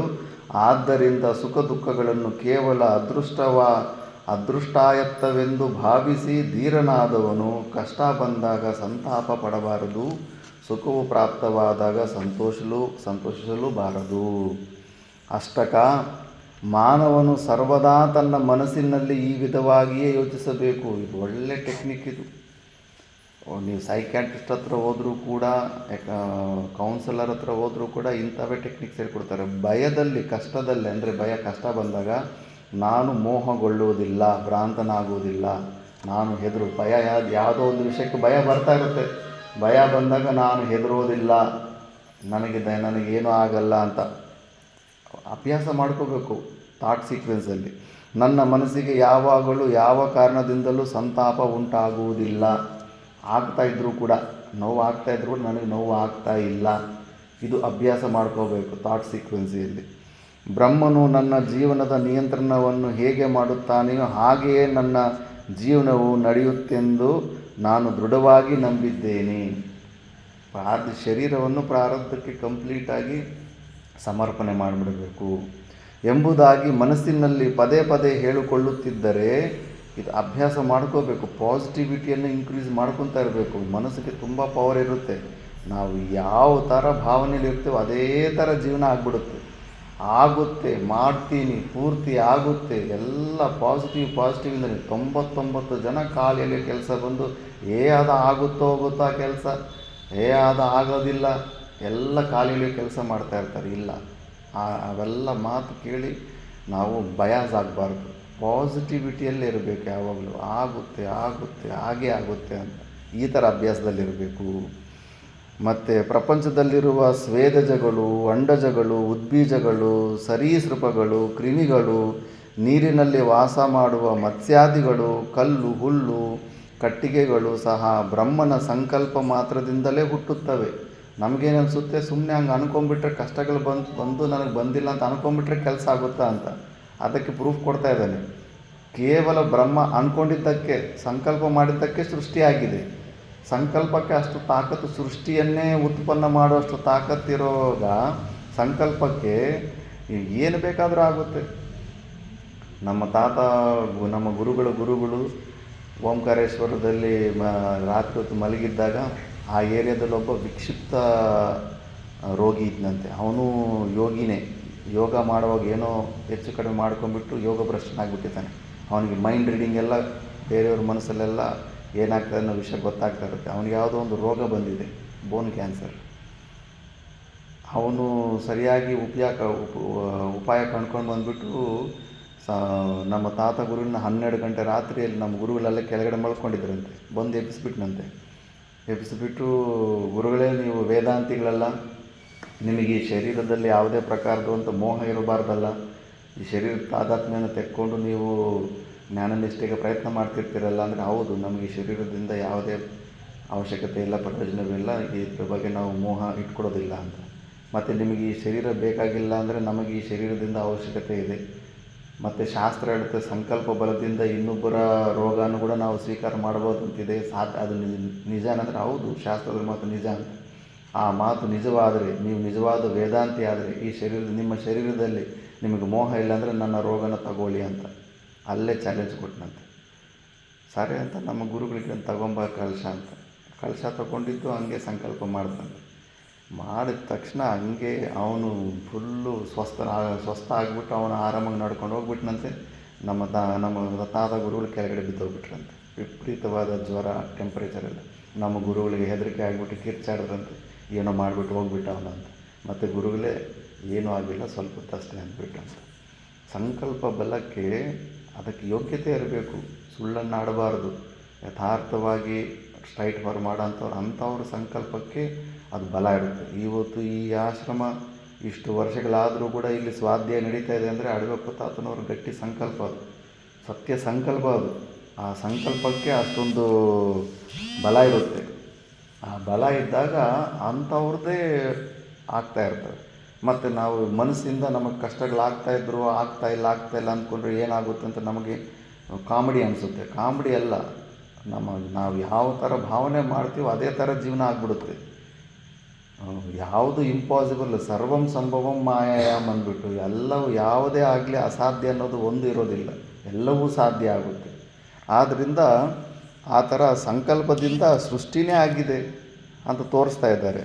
ಅಷ್ಟಕ ಸುಖ ದುಃಖಗಳು ಅನಿತ್ಯತೆಯನ್ನು ತಿಳಿದು ಸಹ ಸ್ವರ್ಗದಿಂದ ಚ್ಯುತನಾದದ್ದೇಕೆ ಸಂತಾಪ ಪಡಲಿ. ನಾನೀಗ ಏನು ಮಾಡಬಲ್ಲೆನು, ಏನು ಮಾಡುವುದರಿಂದ ನನಗೆ ಈ ಪ್ರಾಪ್ತವಾಗಿರುವ ಈ ನನ್ನ ಪರಿತಾಪವು ಪರಿಹಾರವಾಗುವುದು. ಈ ಹಿಂದೆ ನನ್ನ ಅಧಃಪತನವು ನನಗೆ ಹೇಗೆ ತಿಳಿದಿರಲಿಲ್ಲವೋ ಅಂತೆಯೇ ಈಗ ನನ್ನ ಉದ್ಧಾರವು ನನಗೆ ತಿಳಿಯದೇ ನಿಗೂಢವಾಗಿದೆ. ಅಂದರೆ ಸ್ವರ್ಗಕ್ಕೆ ಯಯಾತಿ ಹೋಗಿ ಇವತ್ತು ಮತ್ತೆ ಸ್ವರ್ಗದಿಂದ ಮತ್ತೆ ವಾಪಸ್ ಬಂದೇ ಇಲ್ಲ, ಮತ್ತೆ ಬ್ಯಾಕ್ ಟು ಪೆವಿಲಿಯನ್ ಅದೇ ಸ್ಟೋರಿಗೆ ಬಂದೇ ಇಲ್ವ. ಮತ್ತು ಅದಕ್ಕೆ ಸುಮಾರು ಜನಕ್ಕೆ ಸ್ವರ್ಗದಲ್ಲಿ ಉತ್ಕೃಷ್ಟವಾದ ಸುಖ ಇರುತ್ತೆ, ಅಲ್ಲಿಗೆ ಅದಕ್ಕೆ ಪ್ರಯತ್ನ ಮಾಡ್ಕೊತಾ ಇರ್ತಾರೆ. ಅದು ಯಾವತ್ತಿದ್ರೂ ಕೂಡ ಇಲ್ಲಿ ಒಳ್ಳೆ ಶಬ್ದಗಳು ಬರ್ತವೆ. ದುಡ್ಡು ಎಷ್ಟಿದ್ದರೆ ಖರ್ಚು ಮಾಡೋಕ್ಕೆ ಕೂತಿದ್ದಾಗ ಬೇಗ ಖಾಲಿ ಆಗಿಬಿಡುತ್ತೆ. ಪುಣ್ಯ ಕೂಡ ಅಷ್ಟೇ, ಅಲ್ಲಿ ಸಮಯನೇ ಸಾವಿರ ವರ್ಷಗಳಾದರೂ ಕೂಡ ಅಲ್ಲಿ ಸಮಯನೇ ಗೊತ್ತಾಗೋದಿಲ್ಲವಂತೆ. ನನ್ನ ಉದ್ಧಾರ ಅಥವಾ ಅಧಪತನಗಳೆರಡೂ ಬ್ರಹ್ಮನ ಸಂಕಲ್ಪಕ್ಕೆ ಸೇರಿದ್ದಾಗಿವೆ. ಆದ್ದರಿಂದ ನಾನು ಇಂದು ಪ್ರಾಪ್ತವಾಗಿರುವ ಈ ದುರವಸ್ಥೆಯಿಂದ ವಿಮೋಹಿತನಾಗದೆ, ಅಂದರೆ ಭ್ರಾಂತನಾಗದೆ, ನನಗೆ ಸಂತಾಪ ಉಂಟಾಗಿದೆ ಎಂಬುದನ್ನೇ ಮರೆತು ಬಿಡುತ್ತೇನೆ. ಇದು ಟೆಕ್ನಿಕ್ಕು. ನನಗೆ ಕಷ್ಟಗಳಿದ್ದಾವೆ, ನಾನು ದುಃಖದಲ್ಲಿದ್ದೇನೆ ಅಂತಲ್ಲ, ನನಗಿಲ್ಲ, ನನಗೇನು ಸಮಸ್ಯೆ ಇಲ್ಲ, ನನಗೆ ಯಾವುದು ಕಷ್ಟಗಳು ನನ್ನನ್ನು ಟಚ್ ಮಾಡೋಕ್ಕಾಗಲ್ಲ, ನಾನು ಚೆನ್ನಾಗೇ ಇದ್ದೀನಿ ಅಂತ ಭಾವನೆ ಮಾಡಿಕೊಂಡು ಈ ಥರ ಪಾಸಿಟಿವಲ್ಲಿ ಜೀವನ ಮಾಡೋದನ್ನು ಕಲಿಬೇಕು. ಅದೇ ಥರ ಆಗ್ಬಿಡುತ್ತೆ ಜೀವನ. ಮತ್ತು ದೇವ ಸಮಾನನಾದ ರಾಜನನ್ನು ಕುರಿತು ಅಷ್ಟಕನು ಪುನಃ ಪ್ರಶ್ನಿಸಿದನು. ಇನ್ನೂ ಕುತೂಹಲ ಬಂತು. ಮಹಾರಾಜ, ನಿನ್ನ ಅಸ್ಖಲಿತ ವಾಣಿಯನ್ನು ಕೇಳಿದರೆ ಕ್ಷೇತ್ರಜ್ಞರಾಡುವ ಮಾತುಗಳು ಸ್ಮರಣೆಯುಂಟಾಗುತ್ತದೆ. ಅಂದರೆ ಕೃಷ್ಣ ಪರಮಾತ್ಮ ಮಾತಾಡ್ದಂಗೆ ಮಾತಾಡ್ತಾಯಿದ್ದೆ ನೀನು, ಒಳ್ಳೆ ಜ್ಞಾನ ಬೋಧಿ. ನಿನ್ನ ಮಾತುಗಳೆಲ್ಲವೂ ಧರ್ಮದ ಹಿನ್ನೆಲೆಯಲ್ಲಿಯೇ ಹೇಳಲ್ಪಟ್ಟಿವೆ. ನಿನ್ನ ಲೋಕಾನುಭವವು ಅಸದೃಶವಾದದ್ದು, ಲೋಕಗಳ ಅನುಭೂತಿ. ಯಾಕಂದರೆ ಎಲ್ಲ ಲೋಕಗಳು ಸುತ್ತಾಡಿ ಬಂದಿರ್ತಾನೆ ಯಯಾತಿ. ಆದ್ದರಿಂದ ನೀನು ಯಾವ ಲೋಕಗಳಲ್ಲಿ ಎಷ್ಟೆಷ್ಟು ವರ್ಷಗಳು ಇದ್ದೆ ಎಂಬುದನ್ನು ಕೇಳಲು ಇಚ್ಛಿಸುತ್ತೇನೆ, ದಯವಿಟ್ಟು ಹೇಳುವೆಯಾ ಅಂತ ಕೇಳ್ತಾನೆ. ಈಗೆಲ್ಲ ಹೇಳ್ತಾನೆ. ಅಷ್ಟಗ ನಾನು ಭೂಲೋಕದಲ್ಲಿ ಸಕಲ ರಾಜ್ಯಗಳನ್ನು ಜಯಿಸಿ ಚಕ್ರವರ್ತಿ ಎಂಬ ಕೀರ್ತಿಯನ್ನು ಗಳಿಸಿ ಅನೇಕ ಸಹಸ್ರ ವರ್ಷಗಳ ಕಾಲ ಜೀವಿಸಿದ್ದೆನು. ಆ ಕಾಲದಲ್ಲಿ ಮಾಡಿದ ಅನೇಕ ಯಜ್ಞ ಯಾಗಾದಿಗಳು ಮತ್ತು ಘೋರ ತಪಸ್ಸಿನ ಫಲವಾಗಿ ನನಗೆ ಇಂದ್ರಲೋಕದ ಆವಾಸವು ಸಿಕ್ಕಿತು. ಪುಣ್ಯಕರ್ಮಗಳು, ಅದಕ್ಕೆ ಪುಣ್ಯಕರ್ಮಗಳು ಮಾಡುವಾಗ ಕಂಜೂಸ್ತಾನೆ ಇರಬಾರ್ದು. ಯಾಕಂದರೆ ಶಾಸ್ತ್ರ ಗೊತ್ತಿಲ್ಲದೆ ಸುಮ್ಮನೆ ಟೈಟ್ ಮಾಡ್ಕೊತೀವಿ ಕೈಯನ್ನು. ಯಾರು ಎಷ್ಟು ಕಷ್ಟಪಟ್ಟಿದ್ದಾರೆ, ಯಾರು ಎಷ್ಟು ಬೆವರು ಸುರಿಸಿದಾರೋ ಆ ಕರ್ಮಫಲ ಆ ವ್ಯಕ್ತಿಗೇ ಹೋಗುತ್ತೆ. ಈ ಜನ್ಮ ಆಗಲಿಲ್ಲ ಅಂದರೆ ಇನ್ನೂ ಜನ್ಮ ಆಗಲಿ, ಇನ್ನೊಬ್ಬನು ಅದನ್ನು ಎಂಜಾಯ್ ಮಾಡೋಕ್ಕೆ ಚಾನ್ಸೇ ಇಲ್ಲ. ನಮಗನ್ಸ್ಬಿಡುತ್ತೆ ನಾವು ಕಷ್ಟಪಟ್ಟಿದ್ದು ಇನ್ನೊಬ್ಬರು ಕೊಟ್ಬಿಟ್ರೆ ನಮಗಿಲ್ದಿರ ಅವ್ರದ್ದಾಗ್ಬಿಡುತ್ತೆ ಅಂತ. ಆಗೋದಕ್ಕೆ ಚಾನ್ಸೇ ಇಲ್ಲ. ನಮ್ಮ ಪರಿಶ್ರಮ ನಮಗೇ ಇರುತ್ತೆ, ಅದು ಆ ಬ್ಯಾಂಕಲ್ಲಿ ಡೆಪಾಸಿಟ್ ಆಗಿಬಿಡುತ್ತೆ. ಇವತ್ತು ನೋಡಿ ಯಯಾತಿ ಅವೆಲ್ಲ ಪುಣ್ಯ ಕೆಲಸಗಳು ಮಾಡ್ಕೊಂಡಿದ್ದಕ್ಕೆ ಎಲ್ಲಿ ಹೋದರೂ ಕೂಡ ಅದು ಪುಣ್ಯ ಅಲ್ಲಿ ಅದು ರಕ್ಷಣೆ ಮಾಡ್ತಾ ಇದೆ. ಮತ್ತು ಆ ಕಾಲದಲ್ಲಿ ಮಾಡಿದ ಅನೇಕ ಯಜ್ಞಾಗಾದಿಗಳು ಮತ್ತು ಘೋರ ತಪಸ್ಸಿನ ಫಲವಾಗಿ, ನೋಡು ತಪಸ್ಸಿಂದ ಕೂಡ ಪುಣ್ಯ ಹೆಚ್ಚಾಗುತ್ತೆ. ತಪಸ್ಸಿನ ಫಲವಾಗಿ ನನಗೆ ಇಂದ್ರಲೋಕದ ಆವಾಸವು ಸಿಕ್ಕಿತು. ಇಂದ್ರಲೋಕಕ್ಕೆ 1000 ಬಾಗಿಲುಗಳಿವೆ. 1000 ಬಾಗಿಲು ಇರುತ್ತಂತೆ, ಅದರ ಸೈಜ್ ಹೇಳ್ತಾರೆ ಈಗ. ಅದು 100 ಯೋಜನ ವಿಸ್ತೀರ್ಣವಾಗಿದೆ. 1 ಯೋಜನ ಅಂದರೆ 12ರಿಂದ 16 ಕಿಲೋಮೀಟ್ರು. ಅಂಥದ್ದು 1000 ಅಂದರೆ 1000 ಇಂಟು 16,000 ಕಿಲೋಮೀಟ್ರ್ ಅಂದರೆ ಎಷ್ಟು? ಇಲ್ಲಿಂದ ಅಮೇರಿಕ ಇಡೀ ಭೂಲೋಕ ಅನ್ಕೊಂಬಿಡಿ, ಹೆಚ್ಚು ಕಡಿಮೆ ಅಷ್ಟು ವಿಸ್ತಾರವಾಗಿ ಸ್ವರ್ಗಲೋಕ ಇರುತ್ತೆ. 4 ಕಡೆ ಅಷ್ಟೇ ಲೆಂತು ಬಿಡ್ತಿರುತ್ತೆ. ಅಲ್ಲಿಯೂ 1,000 ವರ್ಷಗಳು ವಾಸಿಸಿದ ನಂತರ ಅದಕ್ಕಿಂತಲೂ ಉತ್ತಮ ಲೋಕವೆನಿಸಿದ ಬ್ರಹ್ಮಲೋಕಕ್ಕೆ ಹೋದೆನು. ಅದು ಬಹಳ ಸುಂದರವಾದ ಲೋಕ. ಅಲ್ಲಿ ವಿನಾಶವೆಂಬುದೇ ಇಲ್ಲ. ಬ್ರಹ್ಮಲೋಕದಲ್ಲಿ 2 ಬೀದಿ ಇರುತ್ತೆ. ಮೋಕ್ಷವನ್ನು ಹೊಂದಬೇಕಂದಿರೋರಿಗೆ ಅವರಿಗೆ ಅಲ್ಲಿ ಸಾಕ್ಷಾತ್ ಬ್ರಹ್ಮನೇ ಆಚರಣೆಯಾಗಿರ್ತಾನೆ. ಅಲ್ಲಿ ಈಗ ನಾವು ಈ ಶರೀರದಲ್ಲಿ ಮಿಕ್ಸ್ ಆಗಿಬಿಟ್ಟಿದ್ದೀವಿ, ಚೈತನ್ಯ ಜಡ. ಸರಿಯಾಗಿ ನೋಡ್ಕೊಳ್ಳೋಕ್ಕೆ ಬೇರಾಗಿ ಶರೀರ ಬೇರೆ, ಸ್ಥೂಲ ನಾನು ಬೇರೆ ಅಂತ ನೋಡ್ಕೊಳ್ಳೋಕ್ಕೆ ಸರಿಯಾಗಿ ಆಗ್ತಾ ಇಲ್ಲ. ಅಲ್ಲಿ ನಾವು ಸ್ಪಷ್ಟವಾಗಿ ನಾವು ನಮ್ಮ ನೆರಳು ಹೆಂಗೆ ಸಪ್ರೇಟಾಗಿ ನೋಡ್ಕೋಬೋದು, ಅಷ್ಟು ಈಸಿಯಾಗಿ ಅಲ್ಲಿ ಆತ್ಮ ಅನಾತ್ಮ ವಿವೇಕ ಆಗುತ್ತಂತೆ ಬ್ರಹ್ಮಲೋಕದಲ್ಲಿ. ಅದಕ್ಕೆ ಮೋಕ್ಷಕ್ಕೆ ಭೂಲೋಕ ಮತ್ತು ಬ್ರಹ್ಮಲೋಕ ಇವೆರಡೇ ಬೆಸ್ಟ್ ಪ್ಲೇಸುಗಳು. ಮಿಕ್ಕಿದ ಲೋಕಗಳೆಲ್ಲ ವೈರಾಗ್ಯ ಸಿಗೋದಿಲ್ಲ. ಬಟ್ ಅದೇ ಬ್ರಹ್ಮಲೋಕದಲ್ಲಿ ಇನ್ನೊಂದು ಬೀದಿ ಇರುತ್ತೆ. ಹೆಚ್ಚು ಪುಣ್ಯ ಅಶ್ವಮೇಧ ಯಾಗ ಕೆಲವೊಂದು ಕರ್ಮಕಾಂಡಗಳು 1-2 ಕರ್ಮಕಾಂಡಗಳು ಮಾಡಿದಾಗ ಬ್ರಹ್ಮಲೋಕಕ್ಕೆ ಹೋಗ್ತಾರೆ. ಮತ್ತು ಅಹಂಗ್ರಿ ಉಪಾಸನ ಮಾಡಿರೋರೆಲ್ಲ ಅಲ್ಲಿ ಬ್ರಹ್ಮಲೋಕಕ್ಕೆ ಹೋಗ್ತಾರೆ. ಒಂದು ವೇಳೆ ಮೋಕ್ಷದ ಇಚ್ಛೆ ಇಲ್ಲ, ಉತ್ಕೃಷ್ಟವಾದ ಭೋಗನ ಅನುಭವಿಸ್ಬೇಕು ಅಂದ್ಕೊಂಡ್ರೆ ಸ್ವರ್ಗಕ್ಕಿಂತ ಹೆಚ್ಚು ಫೆಸಿಲಿಟಿ ಇರೋ ಭೋಗಗಳಿರ್ತಾವಲ್ಲಿ. ಆ ಲೋಕವನ್ನು ಸಾಧಾರಣವಾದ ಮಾನವರು ಹೊಂದಲು ಸಾಧ್ಯವೇ ಇಲ್ಲ. ತುಂಬ ಕಷ್ಟ ಬ್ರಹ್ಮಲೋಕ ಸಿಗೋದಂದರೆ ಅದು ಮಾತು ಕಾಮಿಡಿ ಅಲ್ಲ ಅದು. ಅಲ್ಲಿಯೂ 1,000 ವರ್ಷಗಳನ್ನು ಕಳೆದು ಅದಕ್ಕಿಂತಲೂ ಉತ್ತಮವೆನಿಸಿದ ದೇವದೇವನಾದ ಮಹಾವಿಷ್ಣುವಿನ ಲೋಕಕ್ಕೆ ಹೋದೆನು, ವೈಕುಂಠಕ್ಕೆ. ಅಲ್ಲಿಯೂ ನನ್ನ ಜೀವನವು ಬಹಳ ಆನಂದದಾಯಕವಾಗಿತ್ತು. ನಾನು ಯಾವ ಲೋಕಕ್ಕೆ ಹೋದರೂ ನನ್ನನ್ನು ಸಕಲ ದೇವತೆಗಳು ಪುರಸ್ಕರಿಸುತ್ತಿದ್ದರು. ಪುಣ್ಯ ಇರ್ತದೆ, ನಿನ್ನ ಹತ್ರ ದುಡ್ಡಿತ್ತಂದರೆ ಎಲ್ಲರೂ ಮರ್ಯಾದೆ ಕೊಡ್ತಾರೆ. ನಿನ್ನ ಹತ್ರ ಪುಣ್ಯ ಡೆಪಾಸಿಟ್ ಇದ್ದಾಗ ದೇವತೆಗಳು ಕೂಡ ರೆಸ್ಪೆಕ್ಟ್ ಕೊಡ್ತಾರೆ. ನನ್ನನ್ನು ತಮಗೆ ಸಮಾನನೆಂದು ಭಾವಿಸಿದ್ದರು. ನನಗೆ ಇಚ್ಛಿತವಾದ ರೂಪವನ್ನು ಹೊಂದಬಹುದಾದ ಅನಿಮಾದಿ ಸಿದ್ಧಿಗಳು ಲಭಿಸಿದ್ದವು. ಆ ಲೋಕಗಳಿಗೆ ಬೈ ಡಿಫಾಲ್ಟ್ ಬಂದುಬಿಡ್ತಾವೆ ಆ ಸಿದ್ಧಿಗಳು, ಅನಿಮಾದಿ ಸಿದ್ಧಿಗಳು. ಆ ಸಿದ್ಧಿಗಳಂದರೆ ಯೋಗಿಗಳೆಲ್ಲ ಏನೆಲ್ಲ ಮಾಡ್ತಾರೆ ಭೂಲೋಕದಲ್ಲಿ. ನೀರಲ್ಲಿ ಈಜಾಡ್ದಂಗೆ ಭೂಮಿ ಮೇಲೆ ಈಜಾಡ್ಕೊಂಡು ಹೋಗ್ತಾರೆ ಅವರು. ಒಂದೇ ಸತಿ ಅನೇಕ ಶರೀರಗಳು ಬೇಕಾದ್ರೆ ಉತ್ಪನ್ನ ಮಾಡ್ಕೊತಾರೆ. ತುಂಬ ಮಿನಿ ಈಶ್ವರ ಅಂತಾರೆ. ಗರಿಮಾದಿ ಸಿದ್ಧಿಗಳಿರೋರನ್ನ ಮಿನಿ ಈಶ್ವರ ಅಂತಾರೆ. ಅಷ್ಟು ಸಾಮರ್ಥ್ಯ ಇರುತ್ತೆ. ಆ ಗರಿಮಾದಿ ಸಿದ್ಧಿಗಳು ಕೂಡ ಪುಣ್ಯಕರ್ಮಗಳಿಂದಲೇ ಸಿಕ್ಬಿಟ್ಟಿದೆ ನನಗೆ. ಅತ್ಯಂತ ಸುಂದರವೆನಿಸಿದ ನಂದನವನದಲ್ಲಿ 10 ಲಕ್ಷ ವರ್ಷಗಳು ಕಾಲ ವಾಸವಾಗಿದ್ದೆನು. ನಂದನವನ ಇನ್ನೂ ಉತ್ಕೃಷ್ಟವಾದಂಥದ್ದು. ಅಲ್ಲಿಯೂ ಸುಖವನ್ನು ವರ್ಣಿಸಲು ಸಾಧ್ಯವೇ ಇಲ್ಲ. ತ್ರಿಲೋಕ ಸುಂದರಿಯರಾದ ಅಪ್ಸರಸೆಯರು ಸರ್ವಕಾಲದಲ್ಲಿಯೂ ಸುಮನೋಹರವಾಗಿಯೂ ಪುಷ್ಪಭರಿತವಾಗಿಯೂ ಇರುವ 1000 ಮರಗಳು, ಇಚ್ಛಿಸಿದ ವಸ್ತುಗಳನ್ನು ಒಡನೆಯೇ ಕೊಡುವ ಕಲ್ಪತರು. ಅಲ್ಲಿ ಒಂದು ವೃಕ್ಷ ಇರುತ್ತೆ, ಯಾವ ವಸ್ತು ನೀನು ನೆನೆಸ್ಕೊಂತ ಟಕ್ಕಂತ ಅಲ್ಲಿ ಕೊಟ್ಬಿಡುತ್ತೆ ಅದು. ಇವುಗಳೆಲ್ಲವೂ ಆ ನಂದನವನದಲ್ಲಿದ್ದವು. ಅವುಗಳ ಮಧ್ಯದಲ್ಲಿ ವಾಸ ಮಾಡುತ್ತಿದ್ದ ನನಗೆ 10 ಲಕ್ಷ ವರ್ಷಗಳು 10 ಕ್ಷಣಗಳಂತೆ ಕಳೆದು ಹೋದವು. ತುಂಬ ನಮಗೇನು ಸಮಸ್ಯೆಗಳಿಲ್ದಿರ ಫುಲ್ ಎಂಟರ್ಟೈನ್ಮೆಂಟಲ್ಲಿ ದಿನ ಹೋಯ್ತಂದರೆ ಟೈಮ್ ಬೇಗ ಖಾಲಿ ಆಗಿಬಿಡುತ್ತೆ. ಸಮಸ್ಯೆಗಳು ದುಃಖಗಳು ಬಂದಾಗ ದಿನ ತುಂಬ ದೊಡ್ಡದು ಅನ್ನಿಸ್ತಾ ಇರುತ್ತೆ ನಮಗೆ. ಅದಕ್ಕೆ ಆ ಸುಖಗಳಲ್ಲಿ ಅಷ್ಟು ಲಕ್ಷಗಳ ವರ್ಷ ಕೂಡ ಟಕ್ ಅಂತ ಮಾಯ ಆಗಿಬಿಟ್ಟಿದೆ.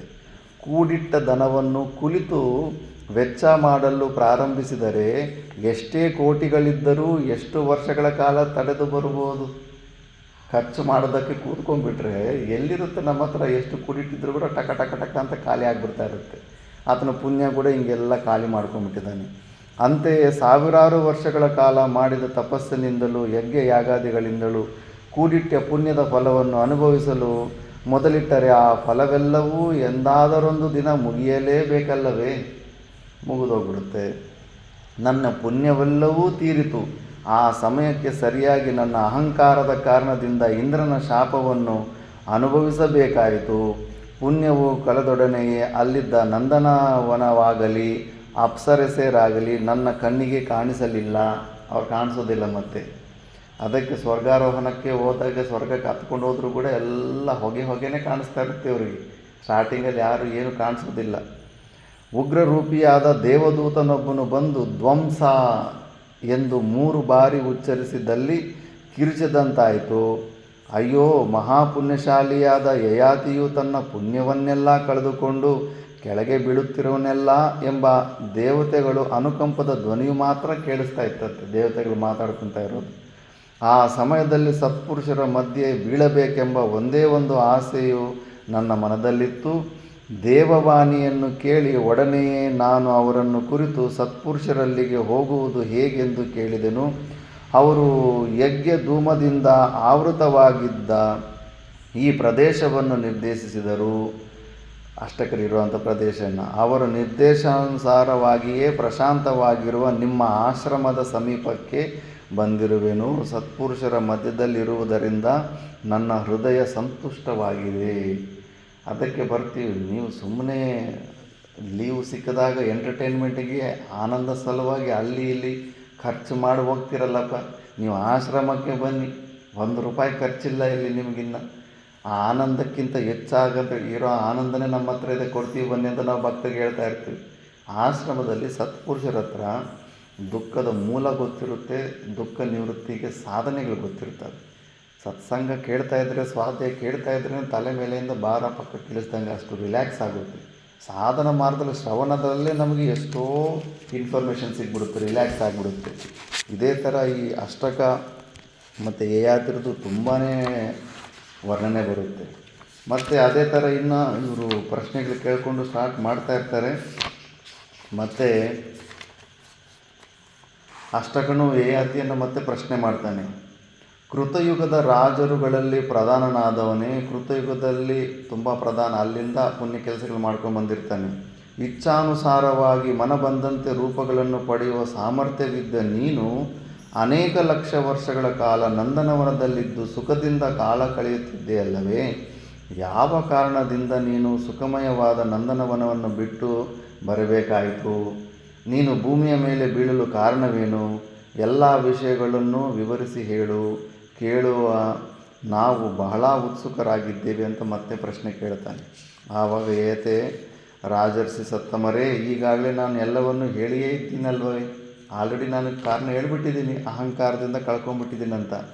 ಮಾನವರು ಕ್ಷೀಣವಿತ್ತರಾದ ಅಂದರೆ ಐಶ್ವರ್ಯವನ್ನು ಕಳೆದುಕೊಂಡ ಮೇಲೆ ಅನ್ನ ತಮ್ಮಂದಿರನ್ನು, ಸುಹೃದರನ್ನು, ಪತ್ನಿ ಪುತ್ರರನ್ನು ಪರಿತ್ಯಜಿಸುವಂತೆ, ಔದಾಸೀನ್ಯದಿಂದ ಕಾಣುವಂತೆ ಇಂದ್ರ ಪ್ರಮುಖರಾದ ದೇವತೆಗಳು ಕ್ಷೀಣ ಪುಣ್ಯನಾದವನನ್ನು ಒಡನೆಯೇ ಪುಣ್ಯಲೋಕಗಳಿಂದ ಕೆಳಕ್ಕೆ ತಳ್ಳಿಬಿಡುತ್ತಾರೆ. ಅದಕ್ಕೆ ಶಂಕರಾಚಾರ್ಯ ಭಗವಾನರು ಎಂಥ ಆಣಿಮುತ್ಯಗಳು ಲಾಸ್ಟಲ್ಲಿ ಉಪದೇಶ ಮಾಡೋಗಿದ್ದಾರೆ. ನಾವೇನು ಅವರು ಇವರು ತುಂಬ ಪ್ರೀತಿ ಮಾಡ್ತಾಯಿದ್ದಾರೆ, ತುಂಬ ರೆಸ್ಪೆಕ್ಟ್ ಕೊಡ್ತಾಯಿದ್ದಾರೆ ಅಂತ ನಾವು ಅಂದ್ಕೊತೀವಿ. ಆ ರೆಸ್ಪೆಕ್ಟು ನಿನ್ನ ಸಂಪಾದನೆ ನೋಡಿ. ಯಾವದ್ವಿತ್ತೋ ಪಾರ್ಜನ ಸಕ್ತಃ ತಾವನ್ನಿಜ ಪರಿವಾರೋ ರಕ್ತಃ ಪಶ್ಚಾಜ್ಜೀವತಿ ಜರ್ಜರ ದೇಹೇ ವಾರ್ತಾಂ ಕೋಪಿ ನ ಪೃಚ್ಛತಿ ಗೇಹೇ ಭಜ ಗೋವಿಂದಂ ಭಜ ಗೋವಿಂದಂ ಗೋವಿಂದಂ ಭಜ ಮೂಢಮತೆ ಅಂತ. ಯಾವತ್ ವಿತ್ತೋಪಾರ್ಜನ ಸಕ್ತಃ, ಎಲ್ಲಿ ತನಕ ನೀನು ದುಡ್ಡು ಸಂಪಾದನೆ ಮಾಡ್ತಾ ಇರ್ತೀಯ, ನೀನು ಅವರಿಗೆ ಅನುಕೂಲ ಪರಿಸ್ಥಿತಿಯಲ್ಲಿ ಇರ್ತೀಯೋ ಅಲ್ಲಿ ತನಕನೇ ನಿನಗೆ ರೆಸ್ಪೆಕ್ಟು ಮತ್ತು ನಿನ್ನನ್ನು ಸ್ವೀಕಾರ ಮಾಡೋದು. ನಿನ್ನ ದುಡ್ಡು ಸಂಪಾದನೆ ನಿಂತೋಗ್ಬಿಟ್ಟಿದೆ, ಪೆನ್ಷನ್ಗಳು ಏನು ಬರ್ತಾ ಇಲ್ಲ, ಇನ್ನು ರೈತರಿಗೆ ಎಲ್ಲಿ ಪೆನ್ಷನ್ ಬರುತ್ತೆ, ವಯಸ್ಸಾದ ಮೇಲೆ ಇನ್ನು ಕೆಲಸನೂ ಮಾಡೋಕ್ಕಾಗೋದಿಲ್ಲ, ಮತ್ತು ಮನೆಯಲ್ಲಿ ಸ್ವಲ್ಪ ಕೂಟಿ ಇರಬೇಕು. ಆವಾಗ ನಿನಗೆ ಮುಂಚೆ ಕೊಡ್ತಾ ಇದ್ದಂಥ ರೆಸ್ಪೆಕ್ಟು ಯಾರು ಹೆಂಡತಿ ಆಗಲಿ ಮಕ್ಕಳಾಗಲಿ ಯಾರೂ ಕೊಡೋದಿಲ್ಲ. ಏನೋ ಸಮಾಜಕ್ಕೆ ಹೆದರ್ಕೊಂಡು ಫಾರ್ಮ್ಯಾಲಿಟಿ ಸಲುವಾಗಿ ಏನೋ ಒಂದು ಸ್ವಲ್ಪ ಊಟ ಹಾಕ್ತಾ ಇರ್ತಾರೆ ಅಷ್ಟೇ ಹೊರತು ನೀನು ಬೇಡವೇ ಹಾಕಿರೋದಿಲ್ಲ. ನೀನು ಎಕ್ಸ್ಟ್ರಾ ಲಗೇಜ್ ಥರನೇ ಕಾಣಿಸ್ತಾ ಇರ್ತೀಯ. ಈಗೆಲ್ಲ ಸಂಬಂಧಗಳು ಹುಡುಕೋ ಕೇಳ್ತಾರಂತೆ ಹೆಣ್ಮಕ್ಳ ಕಡೆಯವರು, ಎಕ್ಸ್ಟ್ರಾ ಲಗೇಜ್ ಇದೆಯಾ ಅಂತ. ಅಂದರೆ ಅತ್ತೆ ಮಾವಂದ್ರೆ ಇದ್ದಾರಾ ಅಂದ್ಬಿಟ್ಟು ಈ ಥರ ಭಾಷೆಯಲ್ಲಿ ಅವರು ಪಾಪ ಅವರು ದಲ್ಲಾಳಿಗಳು ಕೇಳ್ತಾರೆ. ಅಂದರೆ ಅತ್ತೆ ಮಾವಂದ್ರೆ ಅಂದ್ರೆಗೇ ಎಕ್ಸ್ಟ್ರಾ ಲಗೇಜ್ ಥರನೇ ನೋಡ್ತಾರೆ ಅಂದ್ಬಿಟ್ಟು ಸಮಾಜನೇ ಹಂಗೆ ತಯಾರಾಗಿಬಿಟ್ಟಿದೆ. ಆದ್ದರಿಂದ ಅವೆಲ್ಲವೂ ಪ್ರೀತಿಗಳು ನಿನ್ನ ಸಂಪಾದನೆಯನ್ನೇ ನೋಡೇ ಬರ್ತಾ ಇರ್ತವೆ. ಆ ಒಂದು ಮೋಹಕ್ಕೆ ನೀನು ಸಿಕ್ಕಾಕ್ಕೋಬೇಡ. ಜರ್ಜರ ದೇಹೆ ಮತ್ತು ವಾರ್ತಾಂಪೋಪಿನ ಪೃಚ್ಛದಿಗೆ, ವಯಸ್ಸಾದಮೇಲೆ ನಿನ್ನನ್ನು ಯಾರು ಮಾತಾಡ್ಸೋರು ಇರೋದಿಲ್ಲ. ಹೆಚ್ಚು ಮಾತಾಡ್ತಾ ಇದ್ದರೆ ಸುಮ್ಮನೆ ನಾನು ತಲೆ ತಿನ್ಬೇಡ ಅಂತಾರೆ. ರಿಜೆಕ್ಟೆಡ್ ಪೀಸ್ಗಳ ಥರ ಇರಬೇಕು ನೋಡು ವಯಸ್ಸಾದಮೇಲೆ. ಎಲ್ಲ ಜಾಗದಲ್ಲೂ ಅಷ್ಟೇ, ಎಲ್ಲಿ ತನಕ ನಮ್ಮಿಂದ ಇನ್ನೊಬ್ಬರಿಗೆ ಪ್ರಯೋಜನ ಇರುತ್ತೋ ಅಲ್ಲಿ ತನಕನೇ ಎಲ್ಲ ಸಮ್ಮಾನಗಳು, ಅದು ಇದು ಪ್ರೀತಿ ಸಮ್ಮಾನ ರೆಸ್ಪೆಕ್ಟು ಎಲ್ಲ. ತೆಲುಗುನಲ್ಲೇ ಒಂದು ಡೈಲಾಗ್ ಇದೆ, ಸುಖ ಆಗಲಿ ಸಮ್ಮಾನ ಆಗಲಿ ಯಾರು ಬೇಡ ಅಂದ್ಕೊತಾರೆ, ಆದರೆ ಇಷ್ಟೊಂದು ಮೌಲ್ಯಕ್ಕೆ ಹೆವಿ ಕಾಸ್ಟ್ ಅನಿಸುತ್ತೆ. ಅವರ ಒಂದು ಸನ್ಮಾನ ಸಲುವಾಗಿ ಎಷ್ಟೊಂದೆಲ್ಲ ಮಾಡಬೇಕಾಗುತ್ತೆ. ಆದ್ದರಿಂದ ಇದನ್ನು ಅರ್ಥ ಮಾಡ್ಕೋಬೇಕು. ದೇವತೆಗಳಲ್ಲಿ ಕೂಡ ಸ್ವರ್ಗದಲ್ಲೂ ಕೂಡ ಅದೇ ಇದೆ. ಅದಕ್ಕೆ ಉಪನಿಷತ್ ತಿಳಿಯೋದು, ಪರೀಕ್ಷೆ ಲೋಕಾನ್ ಕರ್ಮಚಿತಾನ್ ಬ್ರಾಹ್ಮಣು ನಿರ್ವೇದಮಾಯ ನಾಸ್ತ್ಯ ಕೃತಕೃತೇನ ನಾಸ್ತ್ಯ ಕೃತೇನ ತದ್ವಿಜ್ಞಾನಾರ್ಥಂ ಸಾ ಗುರುಮೇವ ಅಭಿಗಚ್ಚೇತ್ ಶ್ರೋತ್ರಿಯಂ ಬ್ರಹ್ಮನಿಷ್ಠಂ ಅಂದ್ಬಿಟ್ಟು. ಪರೀಕ್ಷೆ ಲೋಕಾನ್, ಪರೀಕ್ಷೆ ಮಾಡಪ್ಪ ಈ ಲೋಕಗಳು. ಪುಣ್ಯ ಮತ್ತು ಪಾಪ ಕರ್ಮಗಳು ಮಾಡಿರೋದ್ರಿಂದ ಈ ಭೂಲೋಕ ಹೆಂಗೆ ಸಿಕ್ಕಿದೆಯೋ ಅದೇ ಥರ ಪುಣ್ಯ ಕರ್ಮಗಳು ಮಾಡಿಕೊಂಡ್ರೆ ಸ್ವರ್ಗಾದಿ ಲೋಕಗಳು ಸಿಗುತ್ತೆ. ಅಂದರೆ ಕರ್ಮದಿಂದ ಸಿಕ್ಕಿರೋಂಥ ಲೋಕಗಳು ಅಂತ. ಕರ್ಮದಿಂದ ಸಿಕ್ಕಿರೋಂಥ ಭೂಲೋಕ ನೋಡ್ತಾ ಇದ್ದಂಗೆ ಟೆಂಪ್ರವರಿ, ಇದೇನು ಪರ್ಮನೆಂಟ್ ರೆಸಿಡೆನ್ಸಿ ಕೊಡೋದಿಲ್ಲ ನಮಗಿಲ್ಲಿ. ವಯಸ್ಸಾದಮೇಲೆ ಬಿಟ್ಟು ಹೋಗ್ತಾ ಇರಬೇಕು ಜಾಗ ಖಾಲಿ ಮಾಡಿಕೊಂಡು. ಮತ್ತು ಅದೇ ಕರ್ಮಗಳಿಂದ ಉತ್ಪನ್ನವಾದ ಸ್ವರ್ಗಲೋಕ ಕೂಡ ಇದ್ರ ಥರನೇ ಟೆಂಪ್ರವರಿನೇ ಅಂತ. ಇಲ್ಲಿ ಕೂತ್ಕೊಂಡು ಅಲ್ಲಿ ತುಂಬ ಉದ್ದ ಸಮಯ ತನಕ ಅಷ್ಟು 1000 ವರ್ಷ ಇರ್ತೀವಲ್ಲ ಅನಿಸುತ್ತೆ. 60,000 ವರ್ಷ, 92 ಕ್ಯಾಟಗರಿ ಇರುತ್ತೆ ಸ್ವರ್ಗಕ್ಕೆ. 60,000 ವರ್ಷ ಒಂದು ಕ್ಯಾಟಗರಿ, 90,000 ಕ್ಯಾಟಗರಿ. 90 ವರ್ಷ 1000 ಸ್ವರ್ಗದಲ್ಲಿ ತುಂಬ ಎಂಜಾಯ್ ಮಾಡ್ಬೋದು ಅಂತ. ಇಲ್ಲಿಂದ ಕಂಪೇರ್ ಮಾಡಿದ್ರೆ ಅದು ದೊಡ್ಡ ಏಜ್. ಅಲ್ಲಿ ಹೋದ್ರಾಗ ಒಂದು ಲೈಫ್ ಥರನೇ ಇರುತ್ತೆ, ಒಂದು ಜೀವನ ಥರನೇ ಇರುತ್ತೆ ಅಷ್ಟೇ, ಅಷ್ಟು ದೊಡ್ಡ ಸಮಯ ಕೂಡ. ಆದ್ದರಿಂದ ಇದನ್ನು ವಿಚಾರ ಮಾಡಿಬಿಟ್ಟು ಇಹ ಅಮೂತ್ರ, ಈ ಲೋಕ ಮತ್ತು ಮೇಲೆ ಎಲ್ಲ ಲೋಕಗಳ ಬಗ್ಗೆ ಕೂಡ ನಾವು ವೈರಾಗ್ಯನ ಹೊಂದಬೇಕು ಅಂತ ಶಾಸ್ತ್ರ ಹೇಳೋದು. ಯತಿಗೆ ಪ್ರಾಕ್ಟಿಕಲ್ಲಾಗಿ ಗೊತ್ತಾಗಿದೆ. ಅಲ್ಲಿ ಪುಣ್ಯ ಕ್ಷೀಣ ಆದಮೇಲೆ ಎಲ್ಲ ಅವರು ಕೂಡ ರೆಸ್ಪೆಕ್ಟ್ ಇಲ್ಲ ಏನಿಲ್ಲ ತಳ್ಳಿಬಿಡ್ತಾರಂತೆ, ಬಲವಂತವಾಗಿ ಕತ್ತಿಡಿದು ಕೆಳಗಡೆ ಬಿಸಾಕ್ತಾರಂತೆ ಡಿಸ್ರೆಸ್ಪೆಕ್ಟ್ಫುಲ್ಲಾಗಿ. ಮಹಾನುಭಾವನೆ, ನೀನಾಡುವ ಮಾತುಗಳಿಂದ ನಾನು ನಿನ್ನನ್ನು ಆಜ್ಞೆಯಿಂದ ಆತ್ಮಜ್ಞಾನಿ ಎಂದೇ ತಿಳಿದಿರುತ್ತೇನೆ. ನೀನು ಹೇಳಿದುದನ್ನು ನನಗಿನ್ನೂ ಸರಿಯಾಗಿ ಅರ್ಥವಾಗಿಲ್ಲ. ನೀನು ಹೇಳುತ್ತಿರೋ ವಿಷಯದಲ್ಲಿ ನನ್ನ ಮನಸ್ಸು ಬಹುವಾಗಿ ಮೋಹಗೊಂಡಿದೆ. ದೇವಲೋಕದಲ್ಲಿ ಮಾನವನ ಪುಣ್ಯವನ್ನು ಹೇಗೆ ಕ್ಷೀಣಿಸುತ್ತದೆ? ವಿಶಿಷ್ಟರಾದವರು ಅಂದರೆ ಪ್ರಾಜ್ಞರಾದವರು ಯಾವ ಕರ್ಮವನ್ನು ಮಾಡುತ್ತಾರೆ? ಯಾವ ಪುಣ್ಯ ಲೋಕಗಳನ್ನು ಅವರು ಹೊಂದುತ್ತಾರೆ? ಪುನರಾವೃತ್ತಿರಹಿತವಾದ ಸ್ಥಾನವನ್ನು ಪಡೆಯಲು ಸಾಧ್ಯತೆ ಇರುವುದೇ? ಆತ್ಯಂತಿಕ ದುಃಖ ನಿವೃತ್ತಿ ಬಗ್ಗೆ ಒಂದೇ ವೇಳೆ ಇದ್ದರೆ ಯಾವ ಕರ್ಮಾಚರಣೆಯಿಂದ ಪುನರಾವೃತ್ತಿ ರಹಿತವಾದ ಲೋಕವು ಪ್ರಾಪ್ತವಾಗುತ್ತದೆ? ಈ ಎಲ್ಲ ವಿಷಯಗಳನ್ನು ಸ್ಪಷ್ಟವಾಗಿ ಹೇಳಿ ಅಂತ ಮತ್ತೆ ಕೇಳ್ತಾನೆ. ಯಾಕೆ ಹೇಳ್ತಾನೆ? ನರದೇವನೇ ಅಂದರೆ ಅಷ್ಟಕರೇ, ಅಹಂಭಾವವಿರುವವರೆಗೂ ಪುನರಾವೃತ್ತಿಯು ತಪ್ಪುವುದಿಲ್ಲ. ಅದಕ್ಕೆ ಅಹಂಕಾರನ ಗುರುಗಳು ಒಪ್ಪೋದೇ ಇಲ್ಲ. ಡೈಲಿ ಅದಕ್ಕೆ ಪೆಟ್ಟು ಹೊಡಿತಾನೆ ಇರ್ತಾರೆ. ಆ ಅಹಂಕಾರ ಡೈಲಿ ನಾವು ಅದಕ್ಕೊಂದು ಪೆಟ್ಟು ಹಾಕ್ತಾ ಇರಬೇಕು ಅಹಂಕಾರಕ್ಕೆ. ನಾನು ಸಂಪಾದಿಸುತ್ತೇನೆ, ನಾನು ಯಜ್ಞ ಮಾಡಿ ಪುಣ್ಯ ಗಳಿಸುತ್ತೇನೆ ಎಂಬ ಭಾವನೆಯಿಂದ ಕಾರ್ಯ ಮಾಡಿದರೆ ಅರ್ಜಿಸಿದ ಆ ಪುಣ್ಯವು ಹಣದಂತೆಯೇ ವ್ಯಯಿಸಿ ಹೋಗುತ್ತದೆ. ನಾನು ಅನ್ನೋ ಅಹಂಕಾರದಿಂದ ಮಾಡಿದ್ರೆ ಅದು ಖರ್ಚಾಗ್ಬಿಡುತ್ತೆ. ಈ ಪ್ರಪಂಚದಲ್ಲಿ ಯಾರು ನಾನು ಎಂಬ ಅಹಂಭಾವನೆಯಿಂದ ಪುಣ್ಯಕರ್ಮಗಳನ್ನಾಗಲಿ ಪಾಪಕರ್ಮಗಳನ್ನಾಗಲಿ ಮಾಡುತ್ತಾ ಹೋಗುತ್ತಾರೆಯೋ ಅವರಿಗೆ ಪುನರಾವೃತ್ತಿ ಎಂಬುದು ಖಂಡಿತವಾಗಿಯೂ ತಪ್ಪುವುದಿಲ್ಲ.